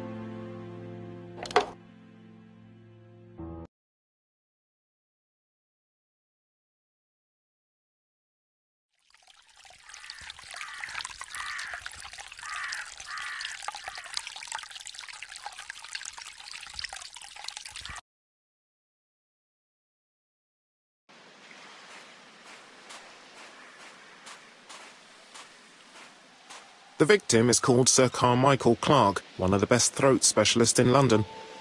The body was still warm when we found it. If we'd been warned earlier, we definitely could have saved him. It appears that the murderer made a mistake when he wrote his letter. A mistake? Lucky for him. And what if he did it on purpose? No. He's defined his madcap rules and he's sticking to them. It's a matter of pride for him. Shall we go up to the house, Poirot? You go, my friends. I will come soon.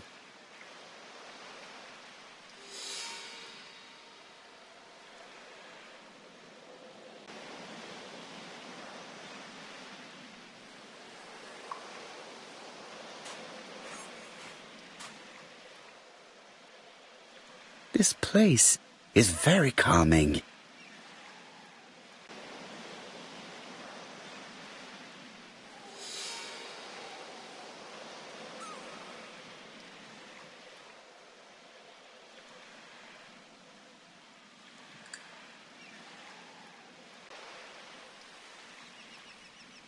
The site is exceptional. It is easy to imagine that Sir Carmichael used to enjoy stopping here every evening.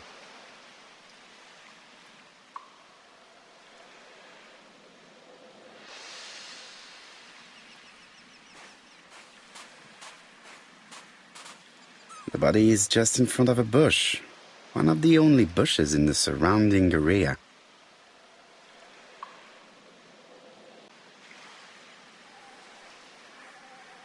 The vegetation behind the bush has been trampled.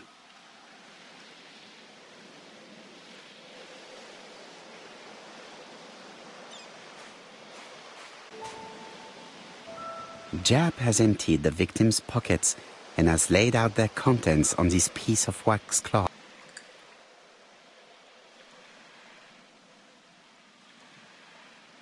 It is pointless.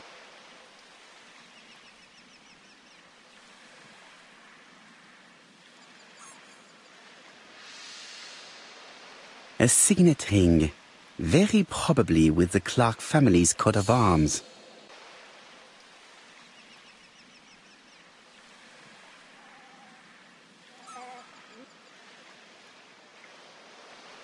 Nothing appears to be missing from this wallet.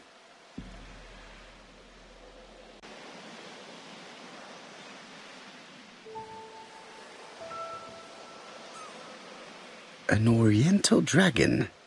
It's an old piece, much older than the pocket watch on which it was fastened.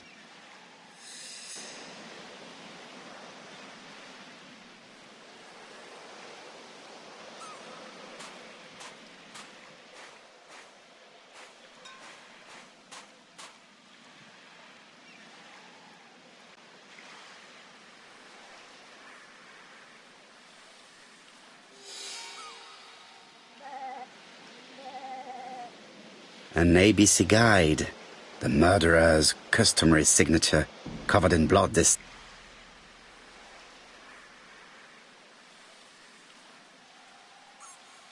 Sir Carmichael's throat was cut. It's a clean incision, a professional murder.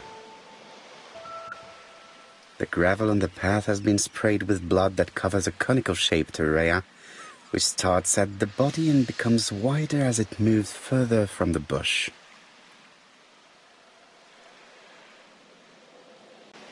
Apart from the wound to the throat, the body is untouched. No cuts, no bruises. Let us now try and get our brain cells to work.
Sir Carmichael had his back to the bush when the killer cut his throat from behind.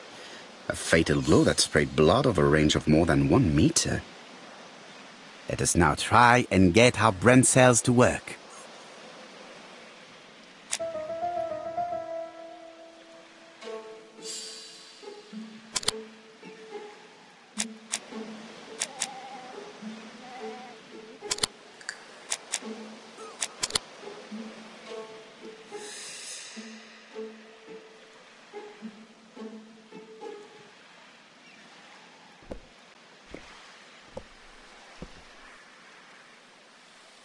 Have you finished, Poirot? Chief Inspector, many questions remain unanswered, but I am certain of one thing.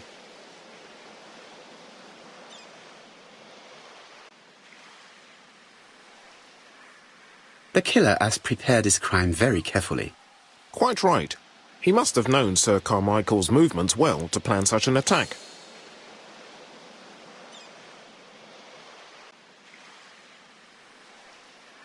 The murderer struck with terrible savagery. Yes, blood flowed. It's the first time he's attacked a man. He armed himself accordingly. Have you spoken to the victim's family, Chief Inspector? I've spoken to the brother, Franklin Clark. I didn't get much out of him. He's yours. I must get the body removed.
To be honest, this inspector seems rather obtuse.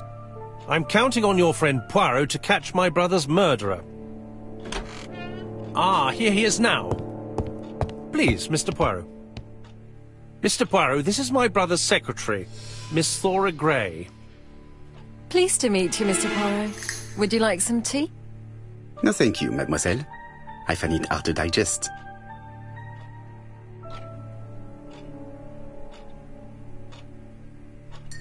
It is now the right time. It is now the right time.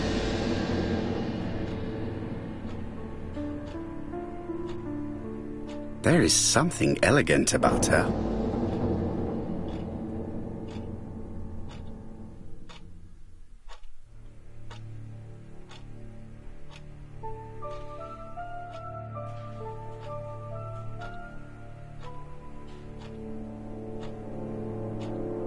She has good taste, except perhaps in her choice of jewelry. Please excuse me, I have to take care of Lady Clark.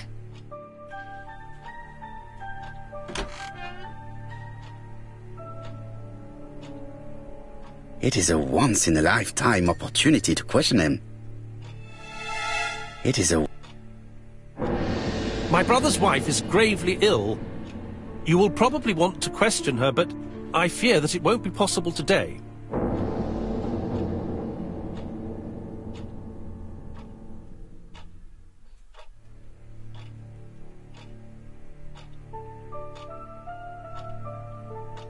Of course, I understand. Someone set a trap for your brother. Who was familiar with his habits? Everybody knew he took his evening walk at 8:30, and that he always followed the same path.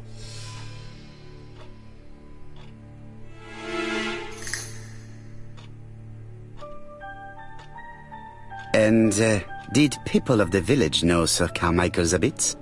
I don't know. It's possible. What were you doing last night? After dinner, I went to my bedroom. At 11 in the evening, the telephone rang. It was the police. I went to look for my brother.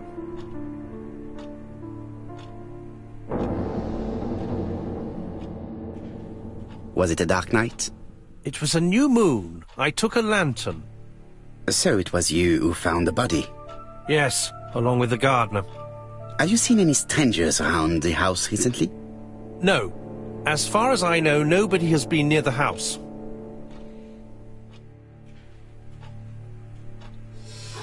Miss Clark. Oh, Lady Clark must have fallen from her chair. I have to help Miss Grey get her up. Hastings, while our host is gone, let's examine the drawing room. But, Poirot, a gentleman shouldn't... I take full responsibility. All you have to do is to leave the drawing room door ajar and let me know if anyone is coming.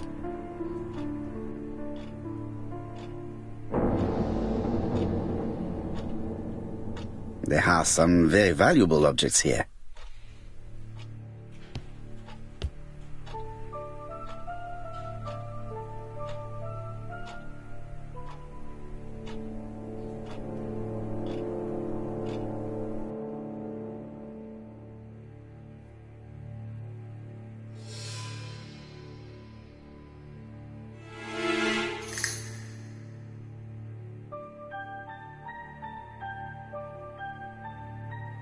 Compass, point to the south. Bronze and magnetite, Han Dynasty, circa 210.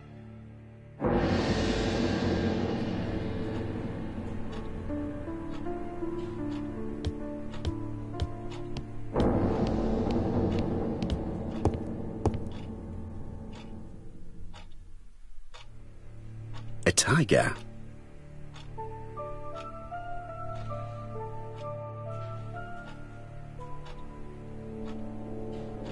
A turtle.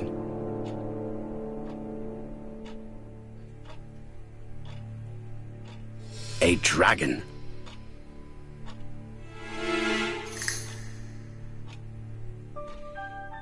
A crane.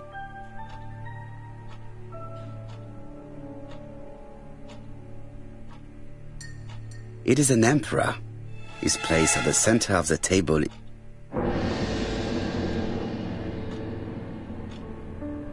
Dragon, dragon, dragon. Sir Carmichael showed himself.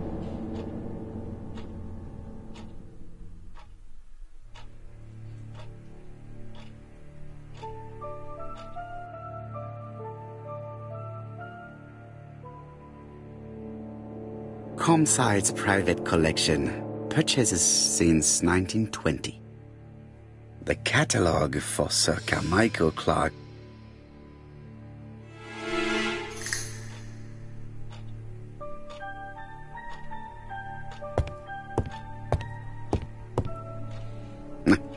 I'm not going to leave.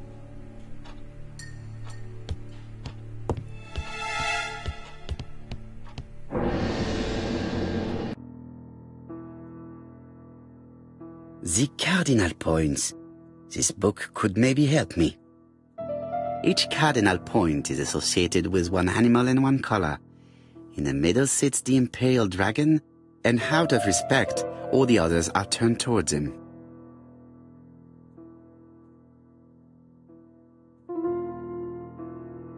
Turtle, the dragon, the crane, and the tiger. I think I've already seen this motif somewhere.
Each cardinal point is associated with one animal and one color.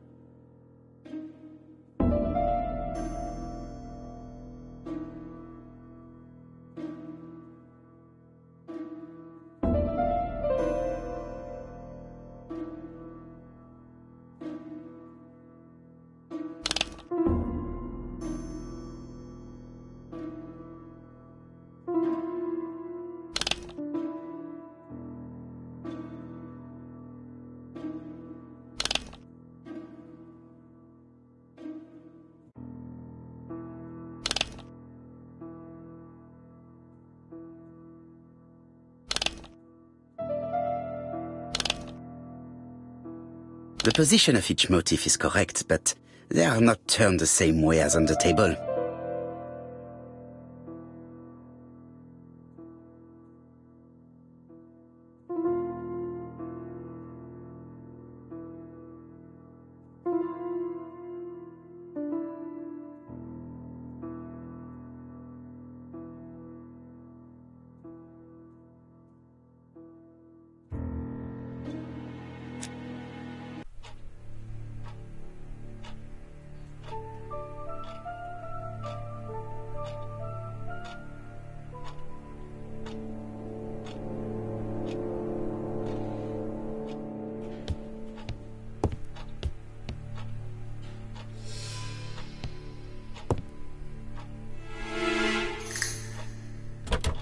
It's locked.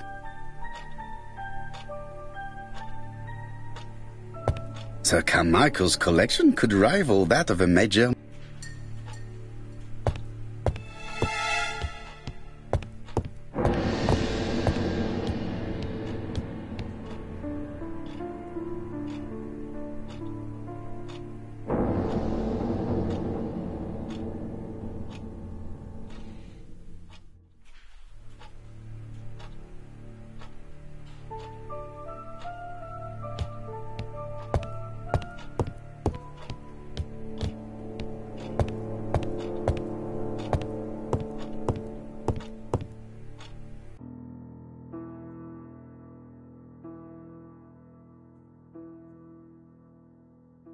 Turtle, the dragon, the crane and the tiger. I think I've already seen this motif somewhere.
The position of each motif is correct, but they are not turned the same way as on the table.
turtle, the dragon, the crane and the tiger.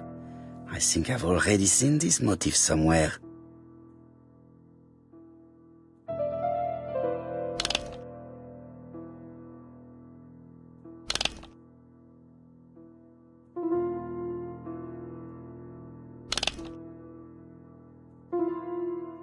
The position of each motif is correct, but they are not turned the same way as on the table.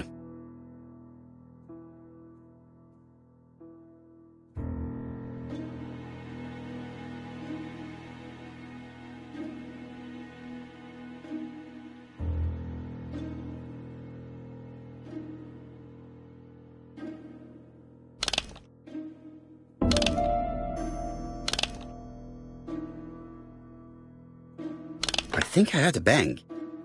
Could it be this cupboard? This is interesting.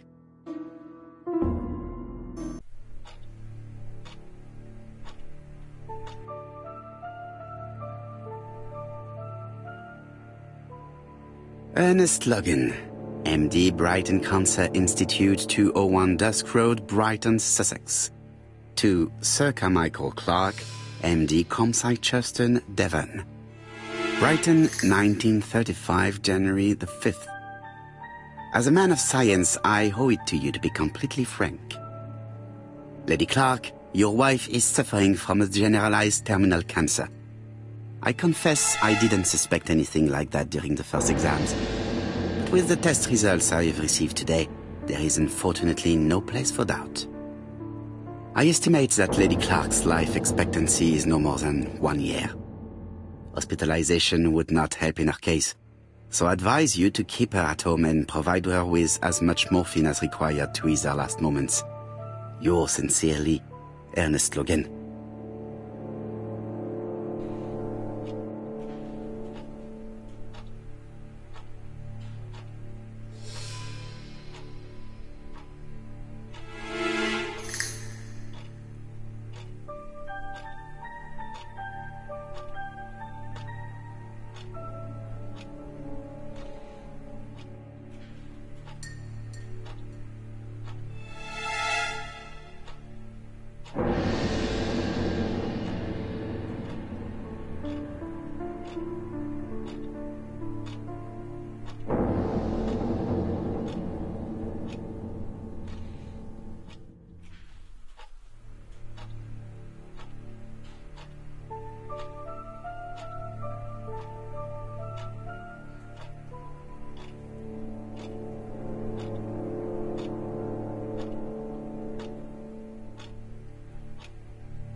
These daggers are only ceremonial weapons.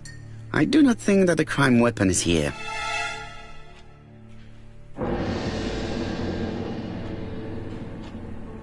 Here's Miss Gray. Sorry to keep you waiting. Lady Clark's condition requires regular care. I believe you want to ask me a few questions. Indeed, mademoiselle. This porcelain is remarkable. Is it old? It's about 3 centuries old, I believe. Wait, let me find the reference.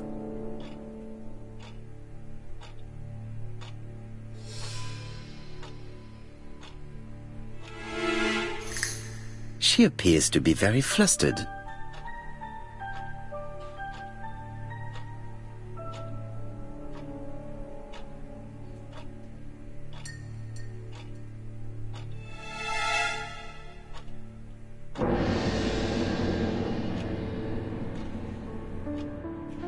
She's unable to hide her emotion, and her makeup has been disturbed. I think that this young woman has just been kissed. Here? Teapot with black dragon, Gangxi period, end of the 17th century. It is a rare piece with unusual colours. You have a good knowledge of art history. Acquired while working with Sir Carmichael. I used to help him manage his collection and choose his new acquisitions.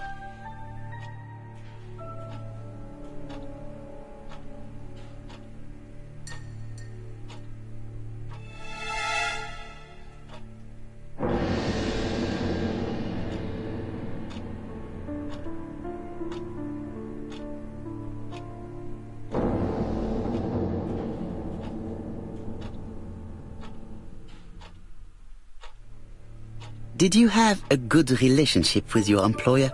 He treated me well, and I am sorry for his death.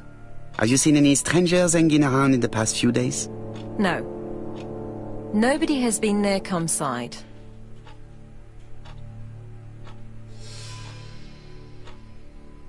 What were you doing yesterday evening at the time of the murder? I was sleeping. I was woken by the telephone at 11. I heard Franklin Clark speaking with the gardener. They left with some lanterns and they found the body.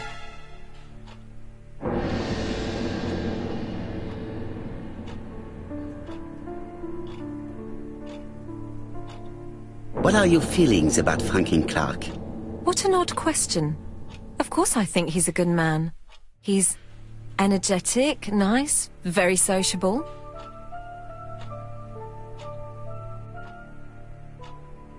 Miss Gray, if I may be so bold, please do not take offence. My friend has rather unusual methods, but all he wants is to find the murderer. Yes, I understand. I must rest. Please excuse me. Earlier, you asked me to watch the living room door for you. I don't wish to be indiscreet, but sometimes a gentleman stumbles upon a secret without intending to. That is sometimes the case. And I saw Franklin Clark kissing Miss Gray at the foot of the stairs. Do you think this is a common occurrence? No, I saw emotion, intensity. I think it was their first kiss. Well done, mon ami. Well spotted. However, I don't think I completely understand this business. Why did Sir Carmichael not defend himself? He appeared to have been active and strong. The murderer did not give him a chance. Let us try and reconstruct the scene.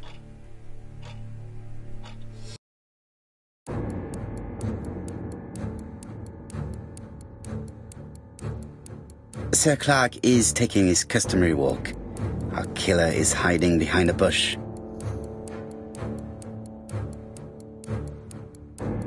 The old man walks quietly along the gravel path.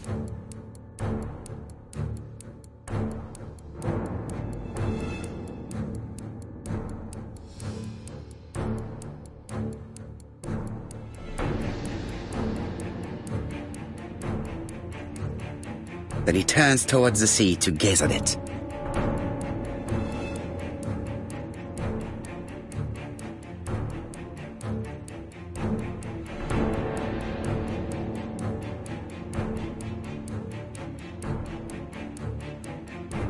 The killer leaves his hiding place on the right-hand side. He approaches silently over the grass.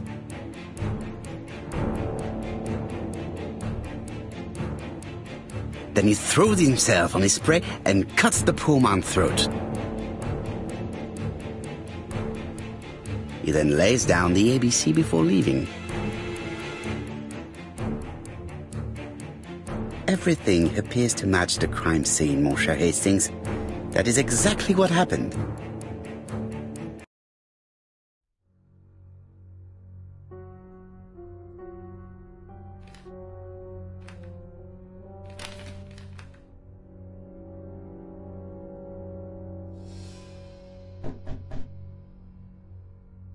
Oh, just a minute. I'm getting dressed.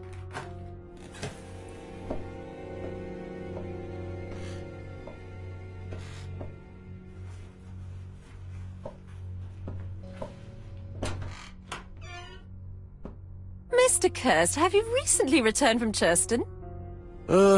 Yes, indeed I have. Have you seen the papers? And to think that you might have rubbed shoulders with the killer. Imagine that. Mr. Kirst, are you all right? You don't seem well. My apologies. My throat is burning and my head feels heavy.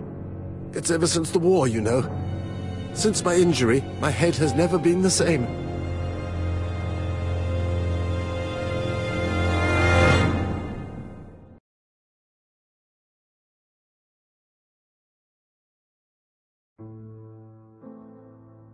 Poirot, it's a pleasure to be with you again after all these years. I looked for a gift to thank you, and I found this propelling pencil. An authentic collector's item. You spoil me, mon ami. And you more so by sharing investigations. Do not underestimate the help you are to me, Hastings. Intellect is not everything.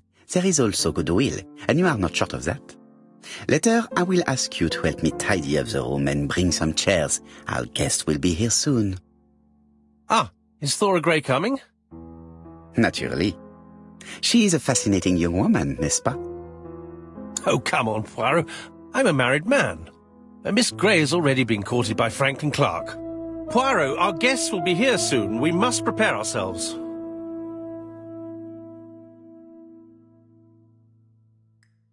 I should take advantage of the silence to examine them.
Sometimes I love a brunette, sometimes I love a blonde.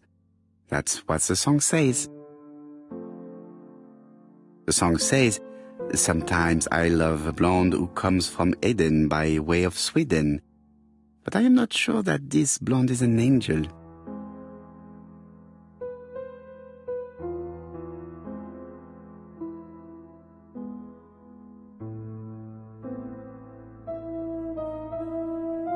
Donald is always on edge.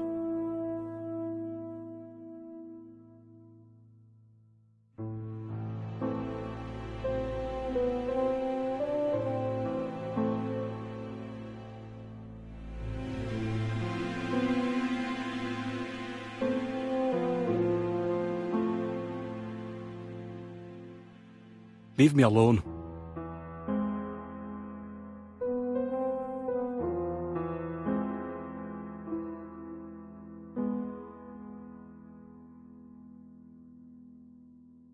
Donald Fraser is very nervous at the moment, even if he is trying hard to control himself.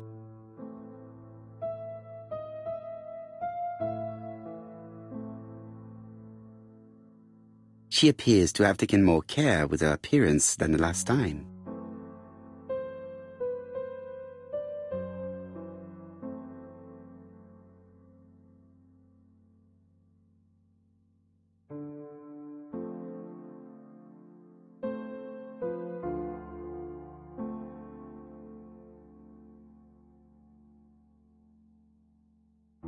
She's looking at Mr. Fraser out of the corner of her eye.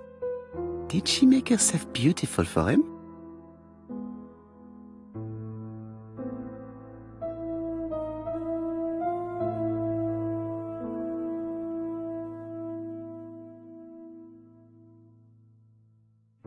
Sometimes I love a... The song says, I should take advantage of the silence to examine them. Sometimes I love a brunette.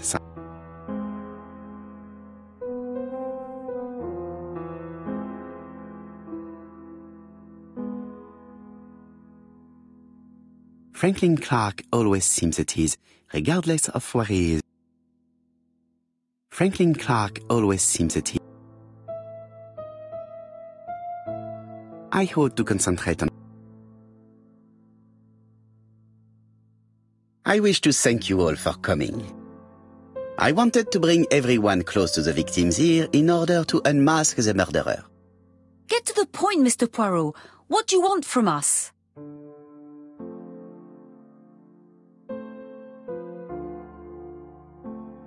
You are an intelligent woman, Mademoiselle Barnard, and I'm sure that you have already understood my intentions.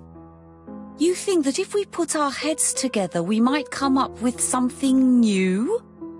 I am convinced of it. What I ask is that you search your memories. The murderer must have left some trace. Yes, he must have prepared his crimes very carefully. Tout à fait. He did not get to Bexhill at midnight in order to strangle a young girl whose name by chance starts with P. Must we go into that?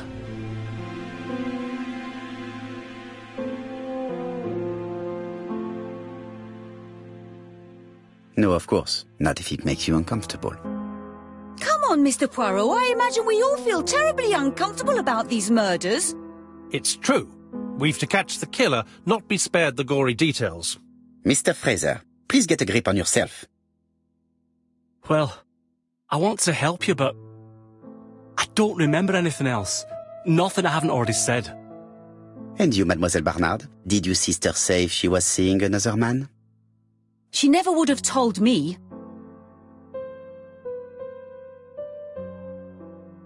Why would she hide the fact from you? Betty knew I didn't approve of her behaviour. Her flirting was spoiling any chance she might have had. Tell me, mademoiselle, what did you talk about with your sister? Silly things.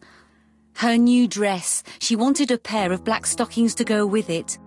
Mother bought her a brand new pair. The day it happened, she was crying. And to think that Betty never even wore them. Poor Mummy. Your sister used to sing, I believe. Did she ever perform in public? She dreamt about it, but she had a very bad cough. It troubled her greatly. She had to cancel auditions and miss lots of opportunities. A pity. Yes, she sang well, but that doesn't tell us much about the murderer. Qui sait? In any case, we now have enough information to draw up a relatively precise psychological profile. Let us now try and get our brain cells to work.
So, ladies and gentlemen, we can now surmise without too much risk of error that our adversary is calculative, sure of himself, a seducer, of outstanding intelligence, that he has plenty of self-control, and that he likes railways.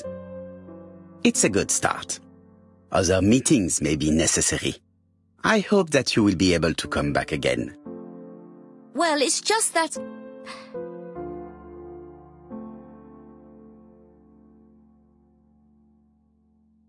Is something bothering you, Mary? Well, Mr. Poirot, you see, I don't know if I can come to London just like that. It's normal that people helping with this inquiry should be reimbursed. Starting with you, Miss Drower. Please allow me to pay for your train tickets. Oh, sir, I cannot accept. But you must. Mademoiselle, I may not be rich, but my brother left a fortune which will be mine. Mr. Clark, that's very generous of you. Well, someone has to foot the bill. Mr. Poirot, would it be possible for you to come back to Devon? Lady Clark has expressed a wish to see you. We'll adjust her medicine so she'll not be too drowsy. But of course, I shall come the day after tomorrow if it is convenient. Thank you all for coming. We will meet again soon. The meeting was most fruitful. Really? Hastings, I believe now we have everything we need to find a common point between the victims. Now it is time for us to use our grey matter. Let us now try and get our brain cells to work.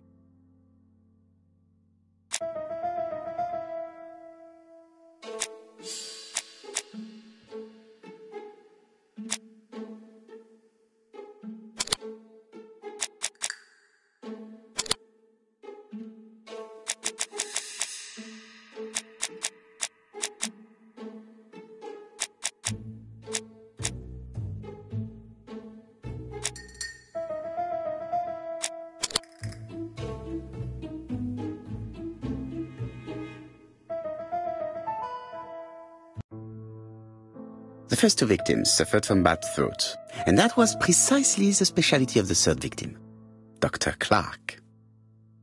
We have a lead. It would pay to take a closer look at the medical records of Dr. Clark's patients. We'll do so during our next visit to Churston. I will do it myself, mon ami. You must remain in London just in case ABC sends us another letter. Very well, as you wish.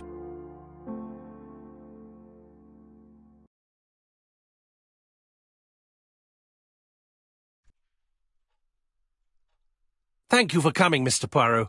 Lady Clark is waiting for you in her bedroom on the first floor. Please excuse me, I cannot stay for the interview. I've to take Miss Gray to the station to see our lawyer in Torquay.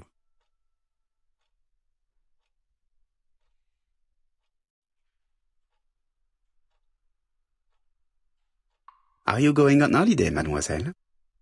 Not exactly, Mr. Poirot. Miss Gray very kindly stayed with me to settle my brother's affairs, but naturally she prefers to find a position in London. Ah, très bien. I'll be absent all morning, Mr. Poirot, but the nurse is coming soon.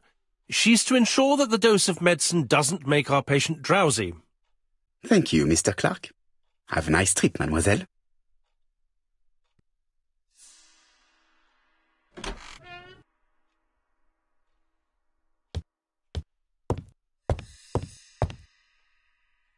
It would be rude to make Lady Clark wait any longer.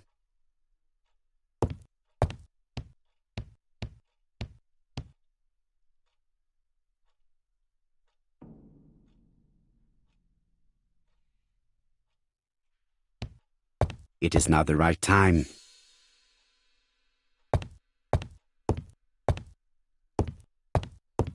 It's closed.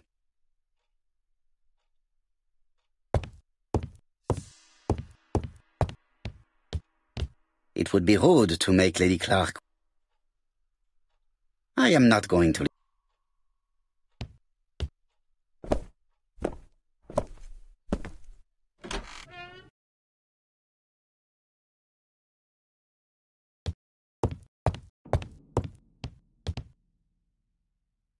This poor woman is very ill.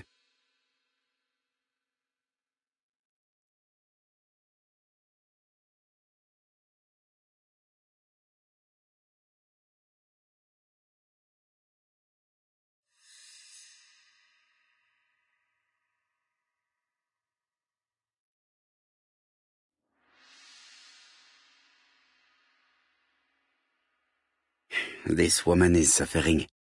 She is in no state to have a conversation.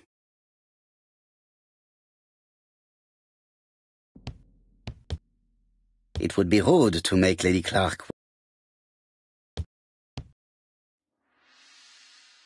Mr. Poirot? My respects, madame. Thank you for coming. Thank you.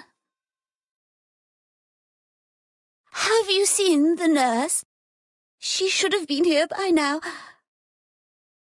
Oh, I'm sorry. The telephone in the hall is ringing.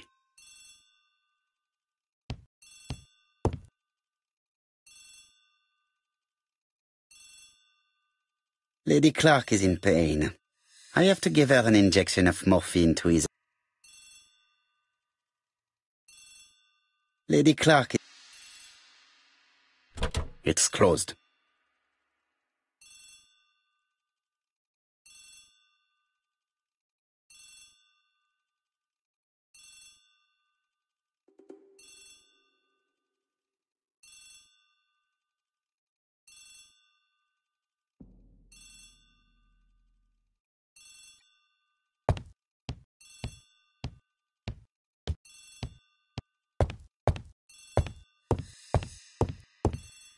Lady Clark is in pain.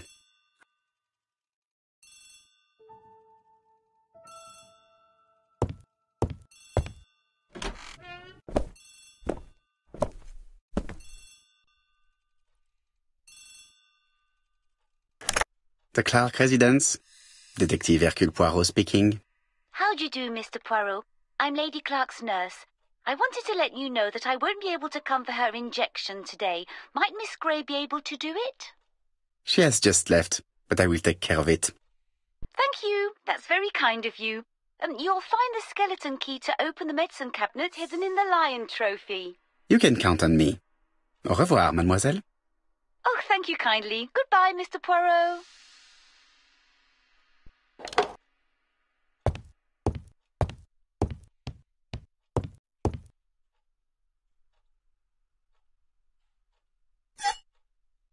Here is the skeleton key.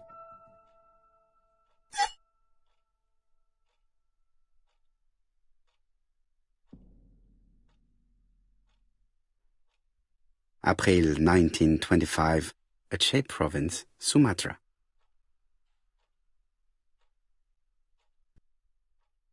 Lady Clark is in pain. I have to give her a...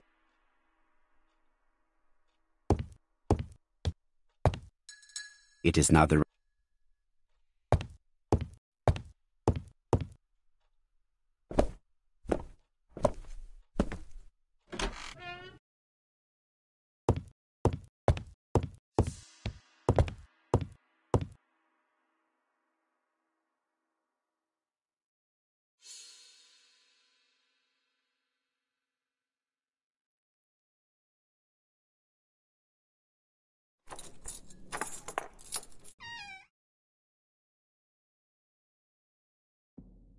Ah, Mr. Poirot. Oh, I feel better now.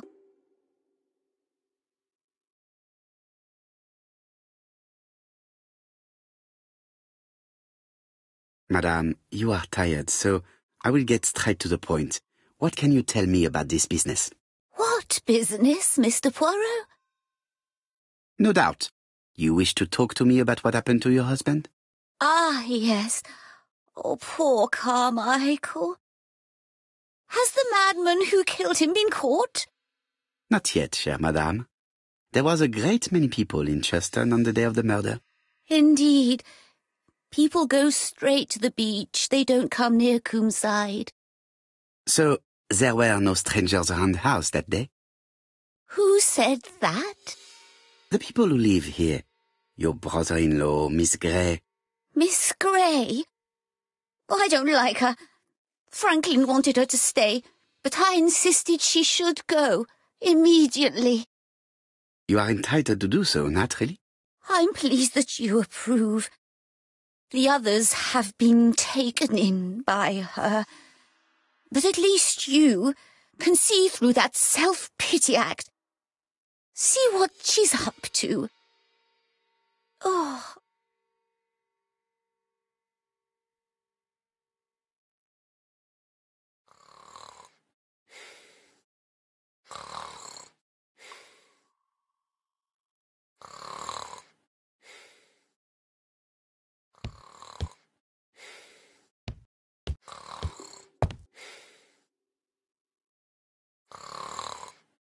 I've finished with this.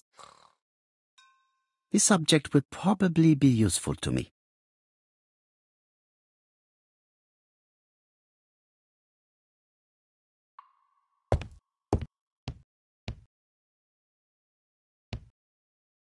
She's sleeping. I must find a way.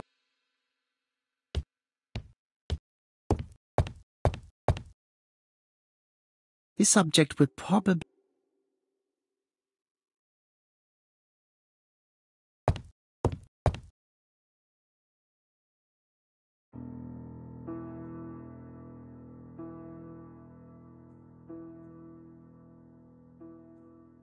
The mechanism appears to be broken.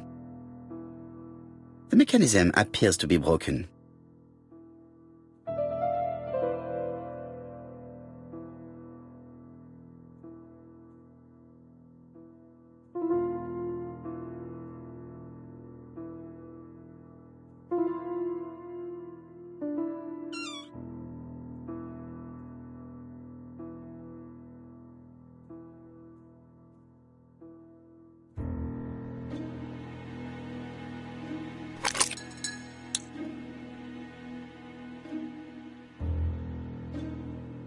The bronze comb is preventing me from positioning this one.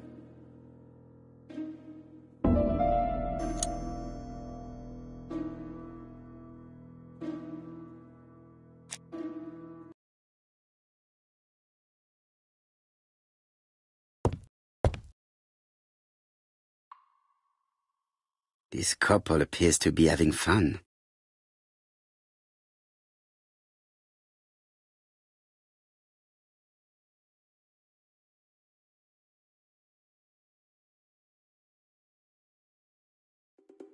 Lady Clark and Sir Carmichael were very happy, but they did not have any children.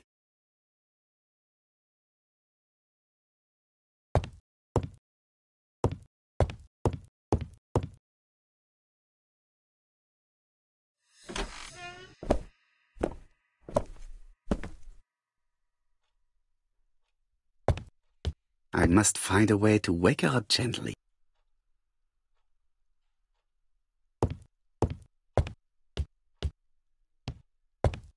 I must find a...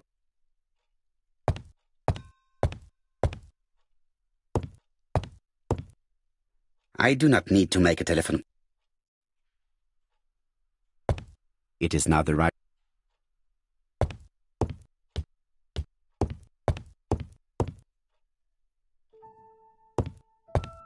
I must find...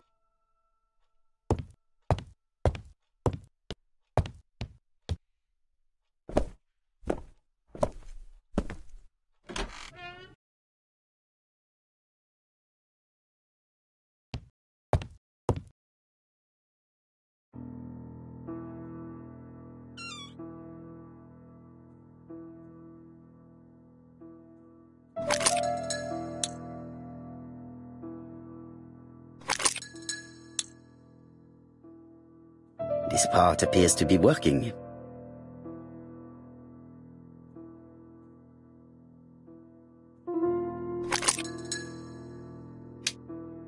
I hope that Hastings will not be cross with me. This part appears to be working.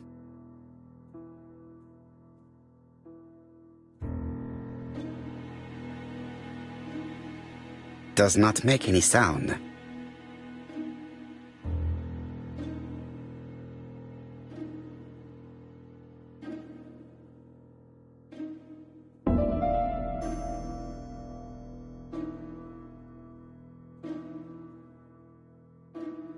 This part appears to be working. This part appears to be working.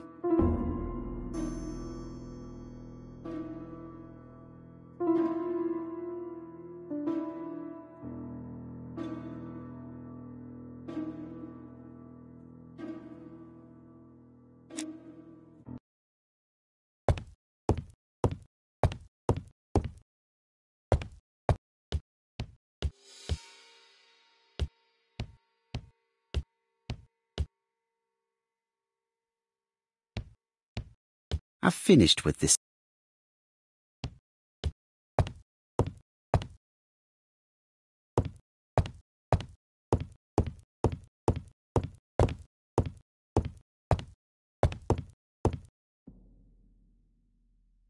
This subject would probably...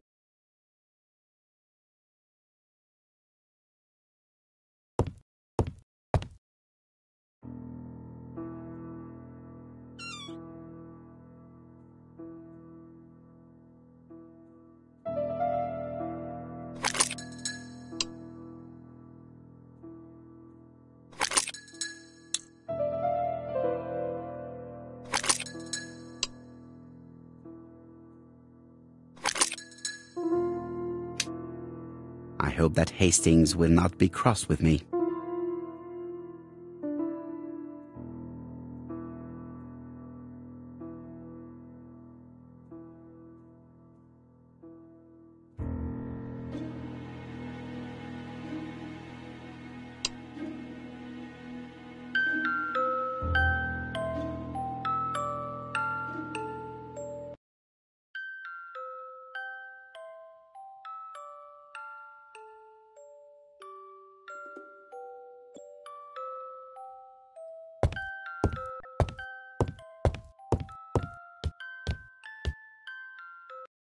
Oh, what are we talking about?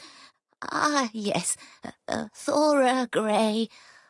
Oh, Carmichael had great esteem for her, but for me she was nothing but a hypocrite.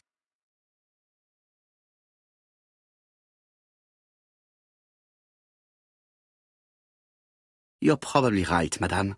You have seen through her. I'm so pleased that I've convinced you.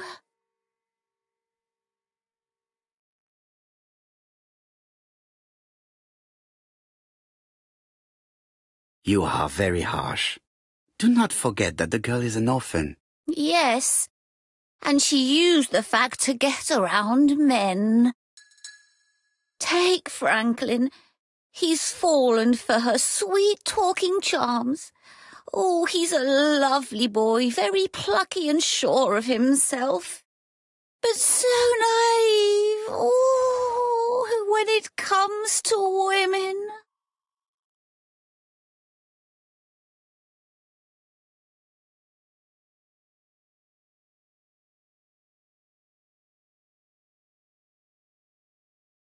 Miss Grey did look after you very well, though. Outwardly. But she's hiding something. I think she tried to poison me. Miss Grey? A poisoner? But everybody appears to like her. It proves she knows what she's doing. She's manipulative and she's a liar. A liar? Let's see, didn't she say that on the day of the crime nobody was around Coomside? That is correct. Well, at 11 o'clock I saw her talking to someone. Really? And what was this man like?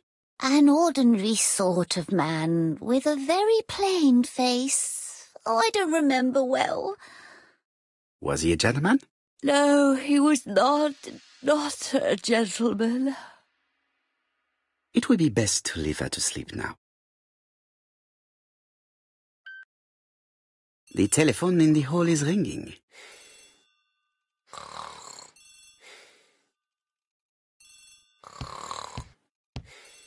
She is sleeping. I must find a way to wake her up.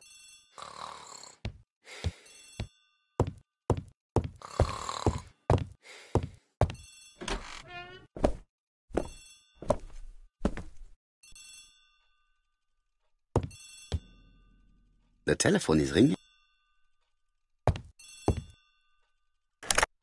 Hello? Poirot, is that you? Hastings here. Thank you for calling. Have you received a new letter from the murderer? No, thank goodness. How are things in Churston? I questioned Lady Clark, but I will not leave until I have examined everything of interest to me here. Fortunately, Franklin is absent, and I have a skeleton key. Have you seen Thora Grey again? Briefly. But rest assured, I intend to summon her to London soon. She's a fascinating girl. But secretive. I would like to ask her a few questions. Poirot, she wouldn't hurt a fly. Each to his own, my friend. Yours are pretty orphans, mine old ladies that have the maladies. Poirot, are you mocking me? No ill intended, rest assured. À bientôt, mon ami.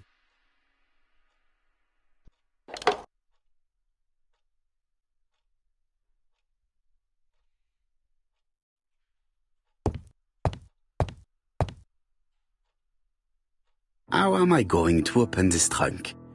Let us examine it.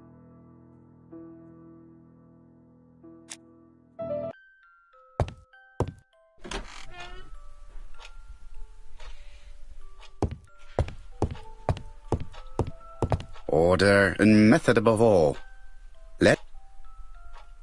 Order and method above all. Let us finish examining the mansion while no one...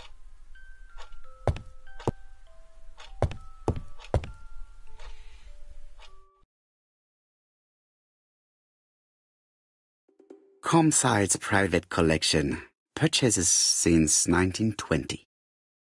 The catalogue for Sir Carmichael Clark's collection.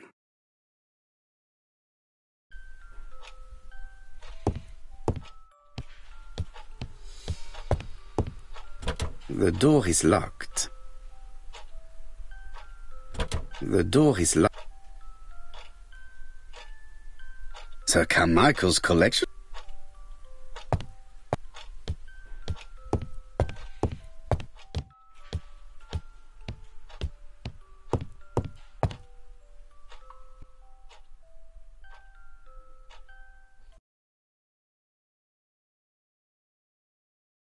Attention, Franklin.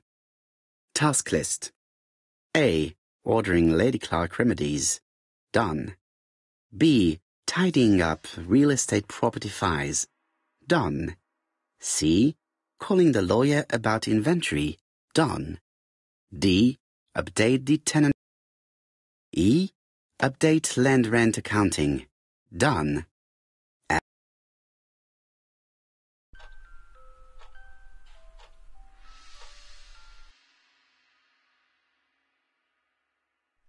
A dark dragon for a bright-haired maid. C.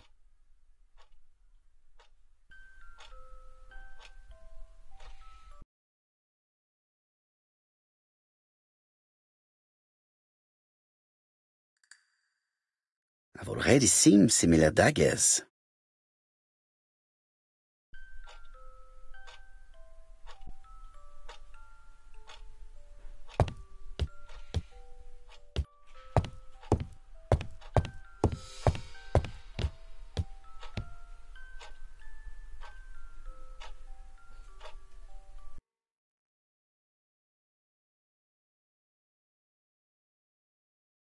Compass, point to the south. Bronze and magnetite, hand in.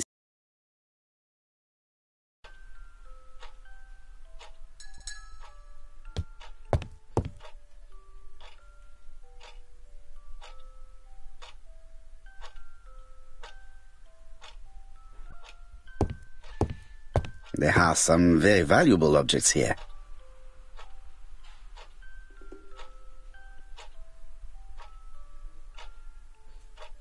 Traditional Chinese map. Facsimile. South is on the top of the map.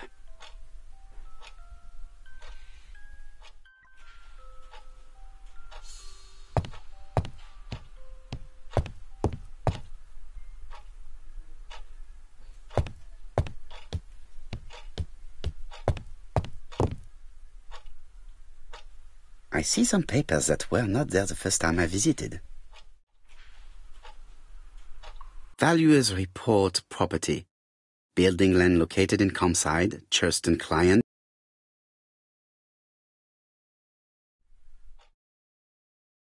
Court and Brunskill. The name is familiar. Is that not the name of the firm Donald Fraser was? These daggers are only ceremonial weapons. I do not think that the crime weapon is here.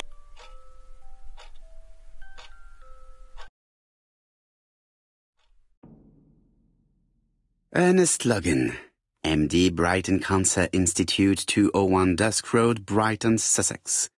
To Sir Carmichael. Lady Clark, your wife is suffering from a generalized terminal cancer.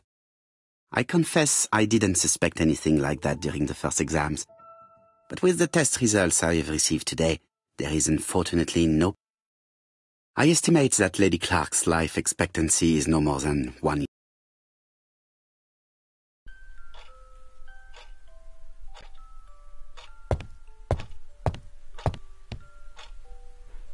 The door is locked. Sir Carmichael.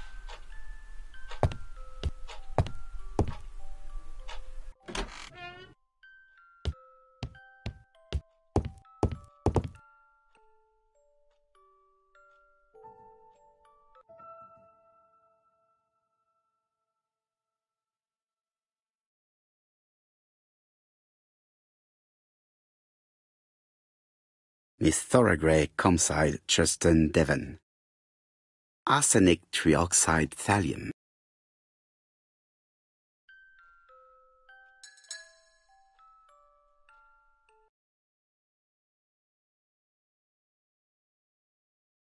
The Black Dragon's Curse. To Franklin, who will never grow up.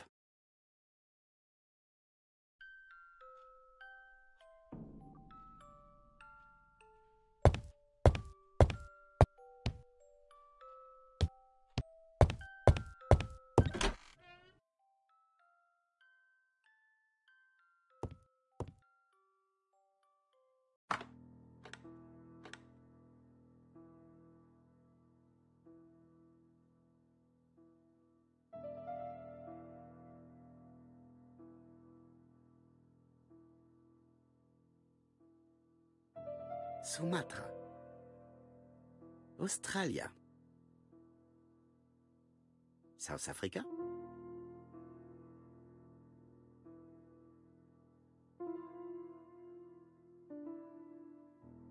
Alaska.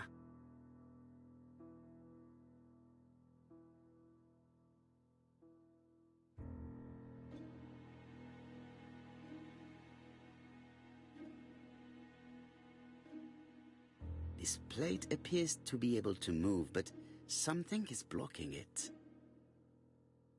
This plate appears to be able...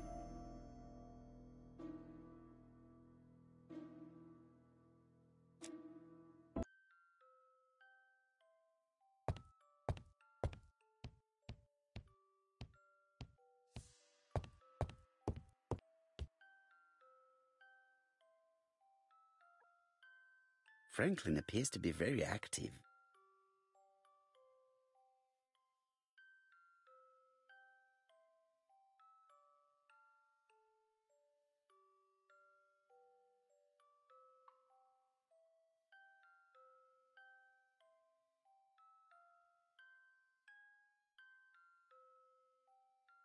Franklin Clark appears to be a typical British gentleman, a good sportsman, a hunter, a traveller.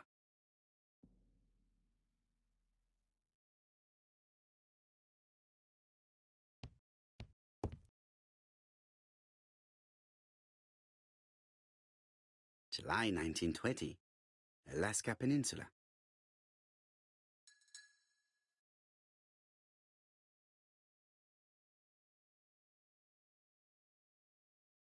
February 1922, South Africa.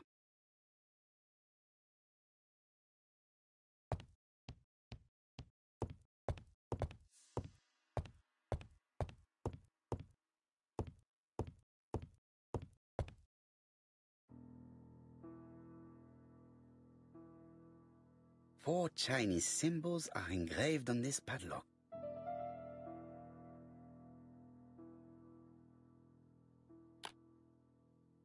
I won't manage to do it randomly. Should I look at the rest of the facade, maybe? It's only a hinge. Well, well. The characters engraved on this disc resemble those engraved on the padlock.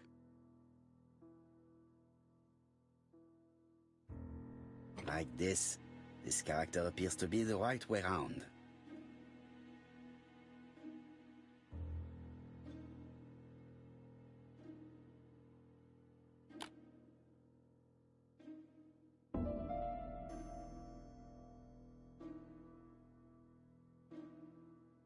Position of this character looks right to me.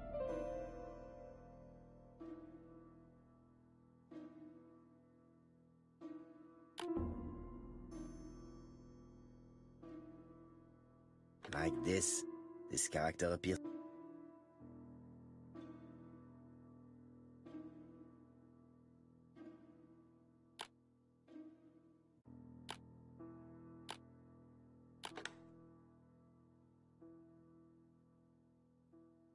At last, the cupboard is open. Helmet, flask, and rifles. Thank.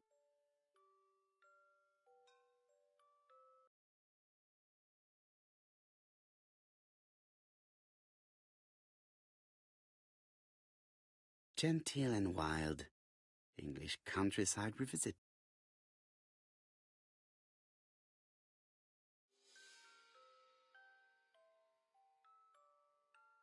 The Railway Children, E. Nesbit.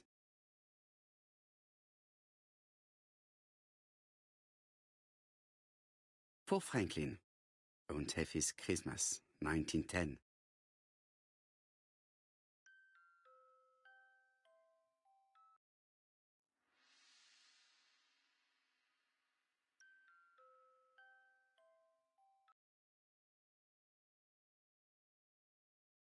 Traveling in China, a practical guide.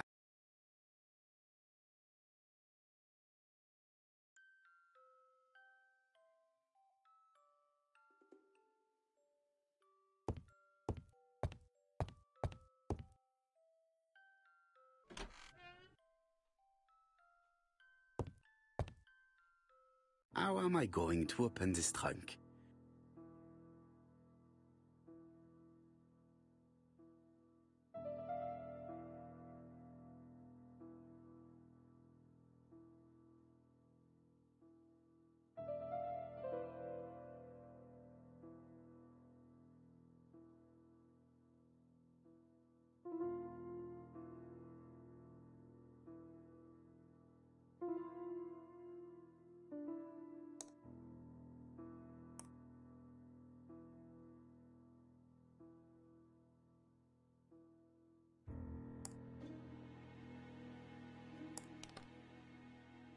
Leaving the code on the trunk. What a strange character Franklin is.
So, what is this sound?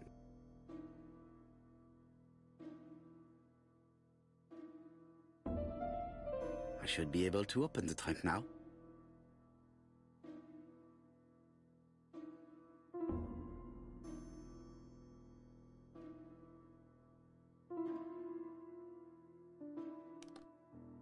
There we are.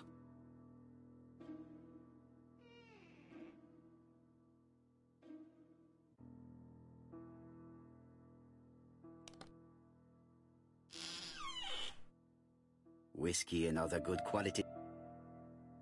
Whiskey and other good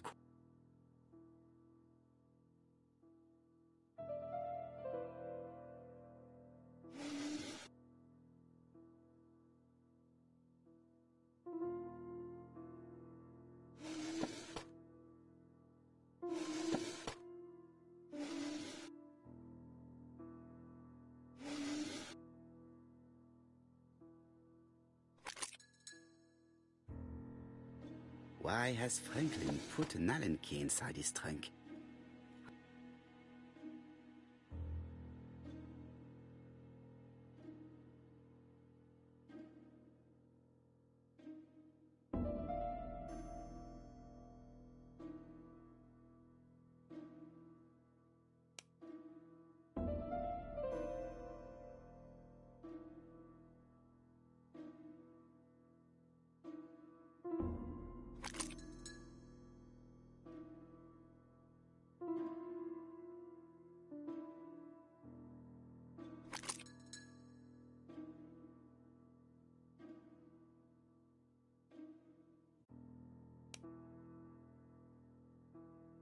An Allen key. It can be used in 5 positions.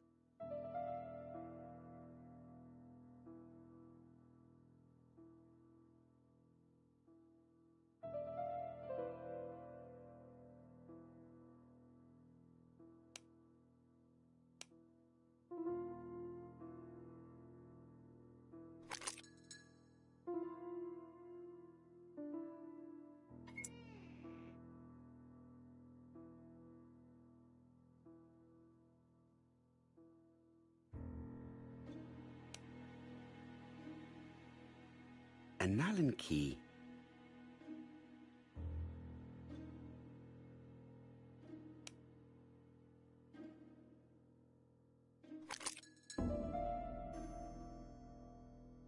Another screw.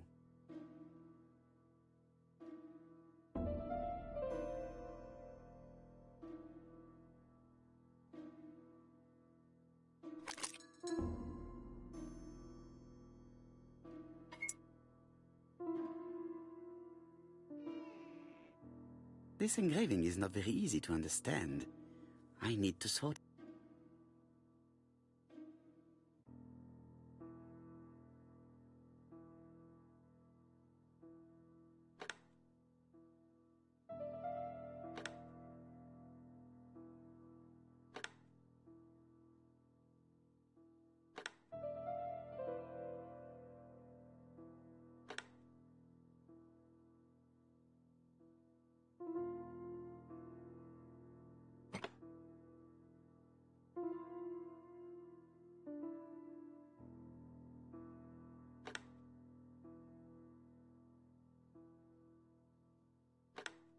It is blocked. It is blocked.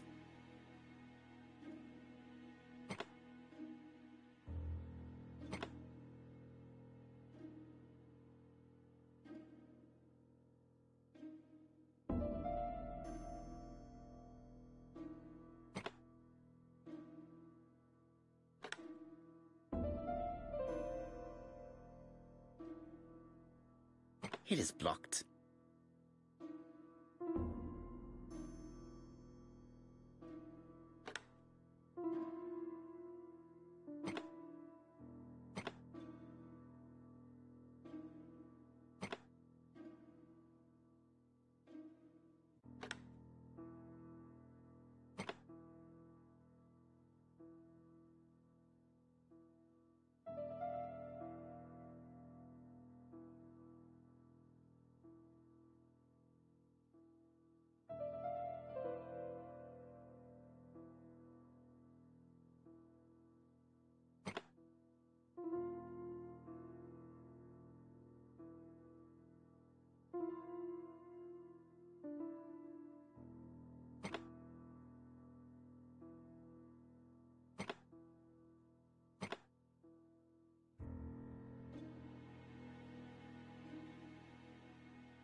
It is blocked.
It is blocked.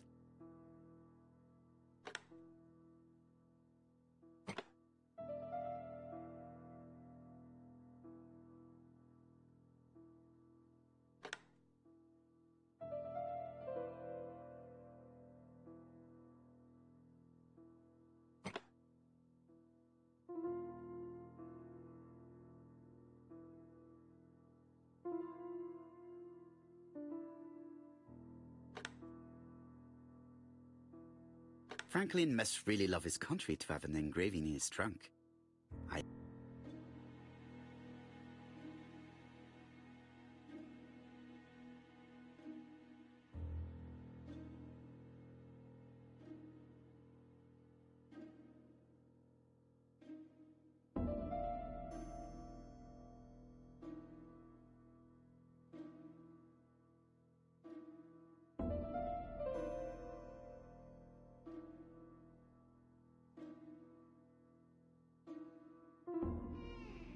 A signet ring? A signet ring with a code written on it. 1587. It may be useful to me.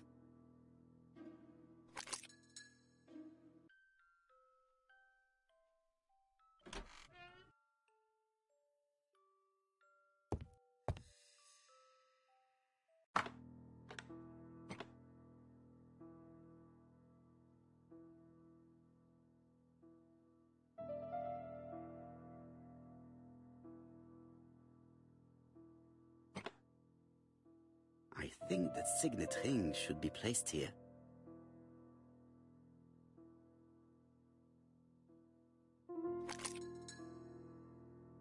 The plates around the picture appear to have unlocked. I think I've already seen these symbols on Franklin's trophies.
The Alaskan Kodiak bear.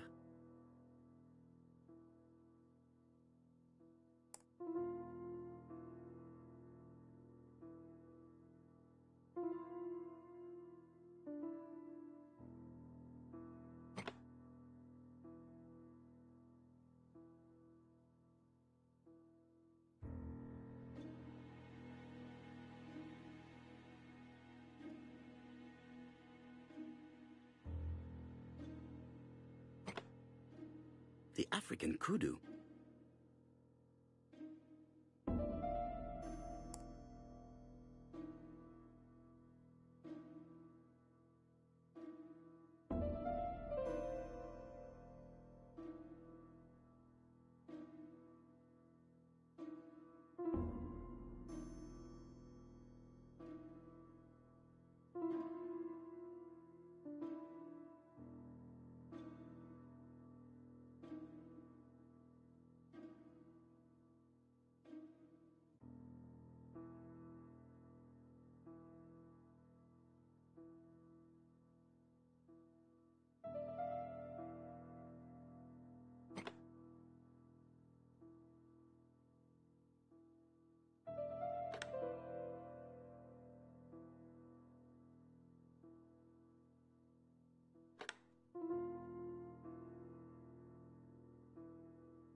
The lion of Sumatra.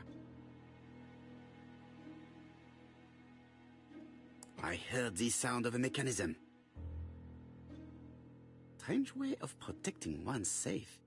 Triangulating one's hunting sites on a map.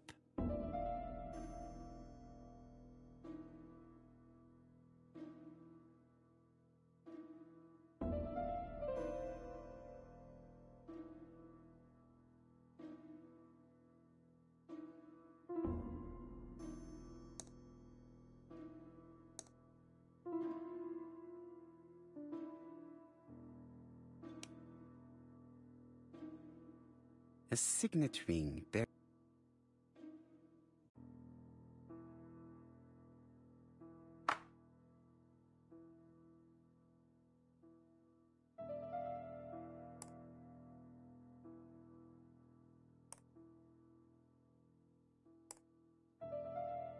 These documents are very likely going to help me for the rest of the inquiry.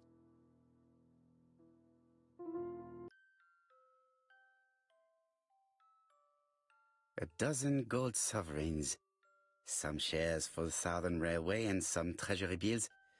This is not worth much, hardly enough to justify your robbery.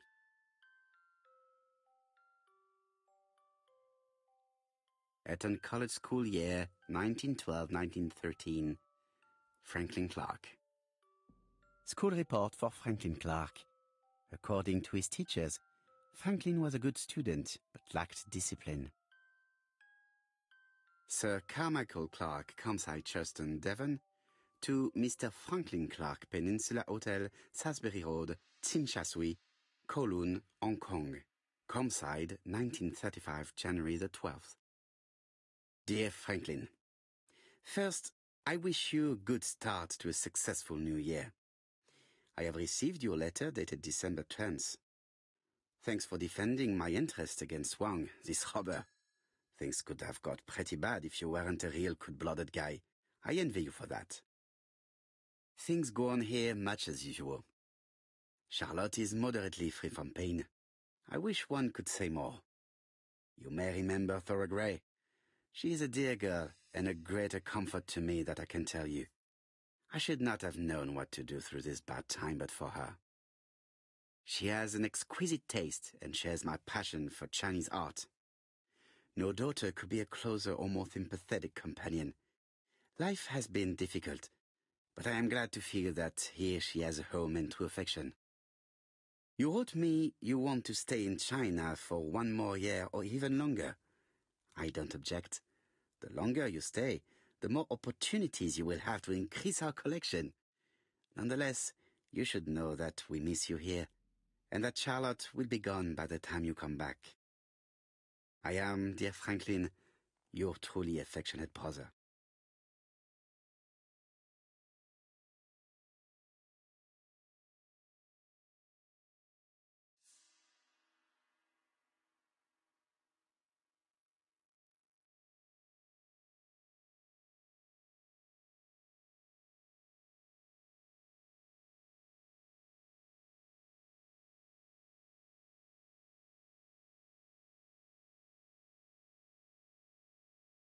Charlotte Clark, Comside, Churton, Devon.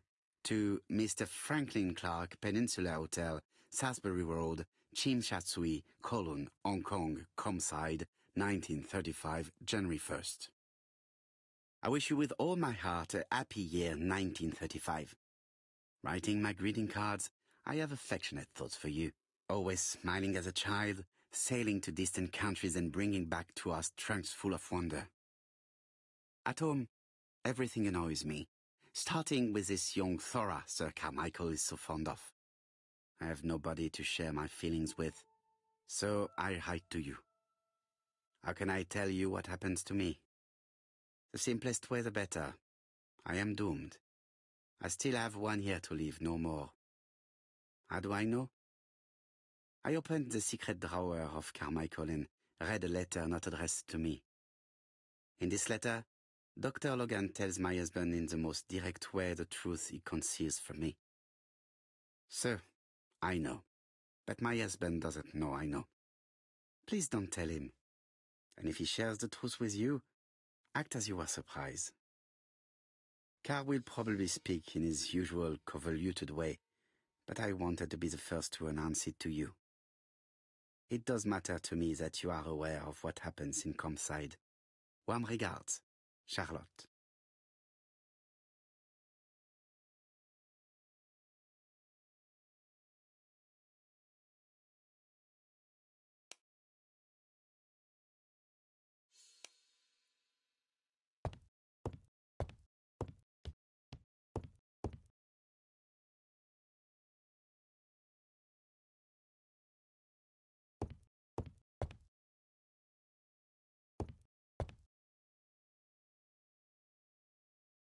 Franklin Clark appears to be a typical British gentleman, a good sportsman, a hunter, a traveller.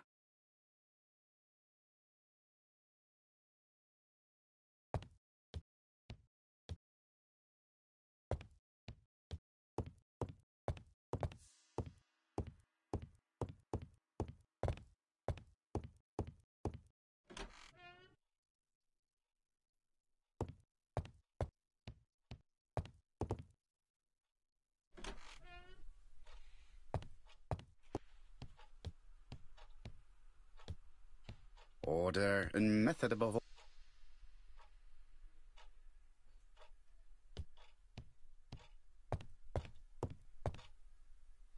The door is locked.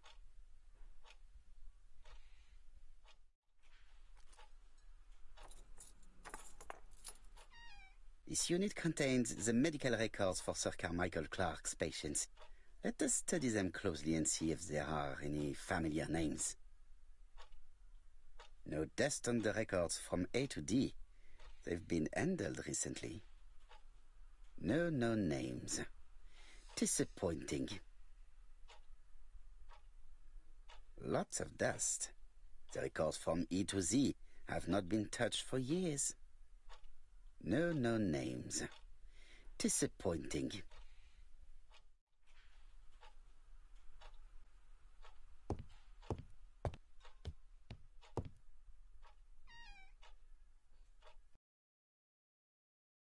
Where is the horrible smell of carrion coming from?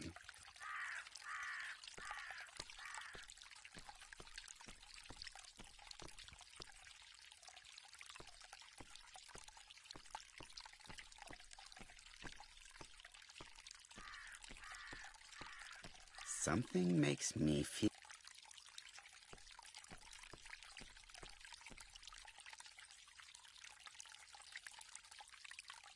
Tut-tut. The gardener does not follow... There, that's better. It is symmetrical. Brown pellets.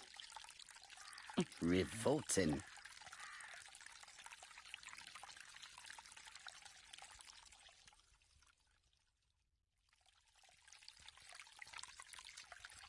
There, that's better.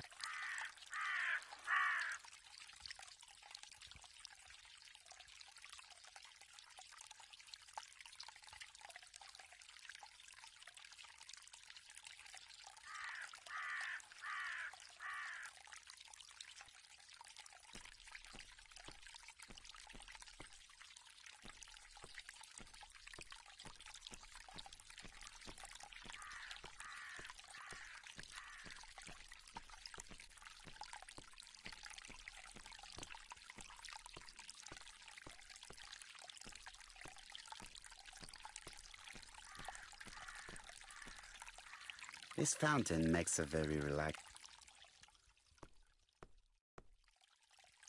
This wisteria is in full bloom.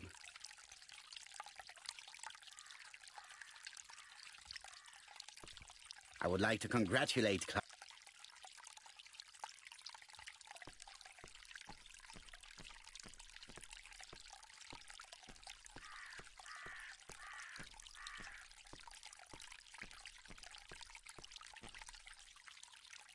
It was probably the gardener who lit this fire. Look here. I wonder if someone wanted to get rid of these papers. This object would probably be useful to me. Let us now try and get our...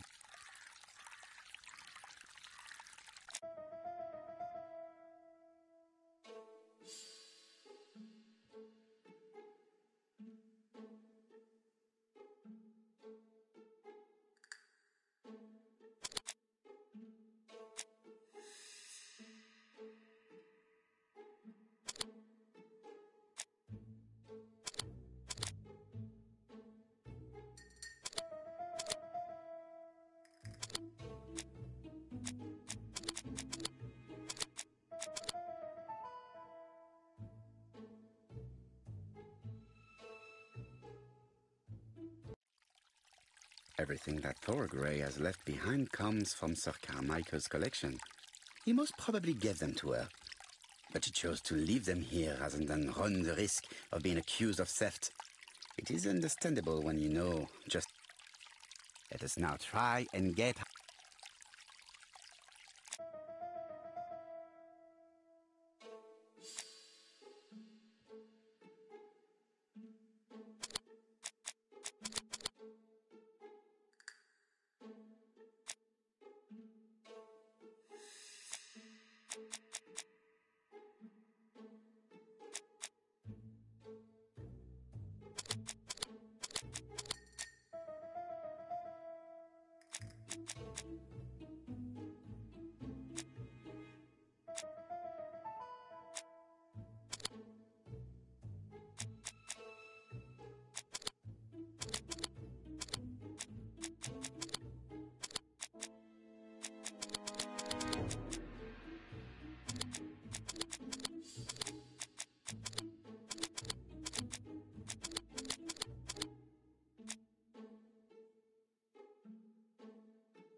Thorgray had no reason to kill someone who only had a few months left to live. The poison she ordered was for rats.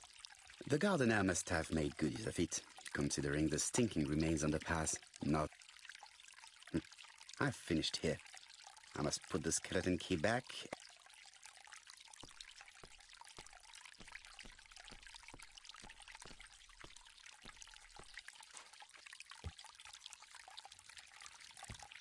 Clark's greenhouse.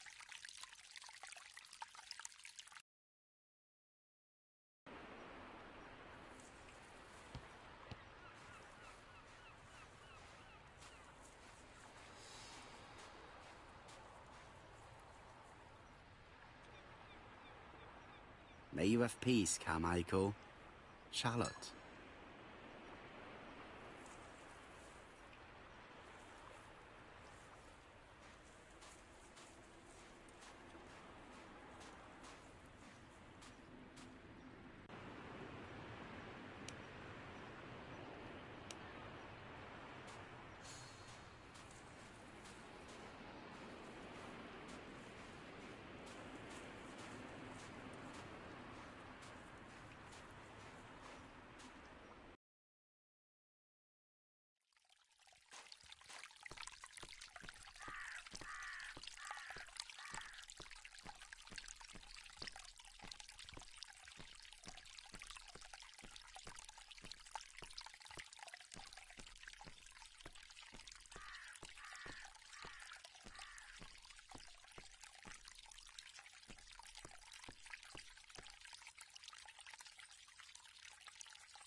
I must put the skeleton key back and inform Hastings that I'm returning to London.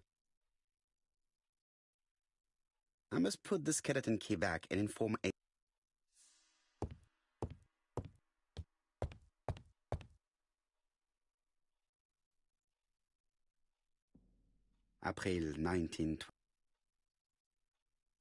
1925.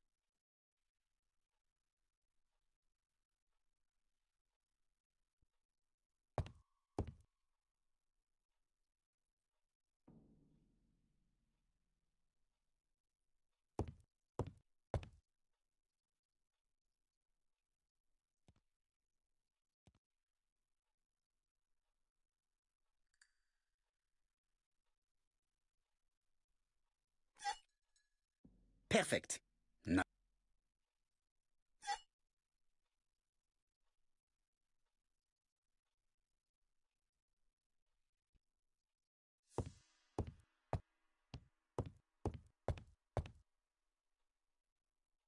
Hello, Hastings? I have finished in Churston. I will take the first train. Tell me, do you know how to restore writing on a burnt document? Yes, you just have to soak a cloth with a hydrochloric acid solution and rub the sheet of paper. Then the characters appear. Bien. You have been of great assistance, Hastings. Of course, but what... You will see, my friend.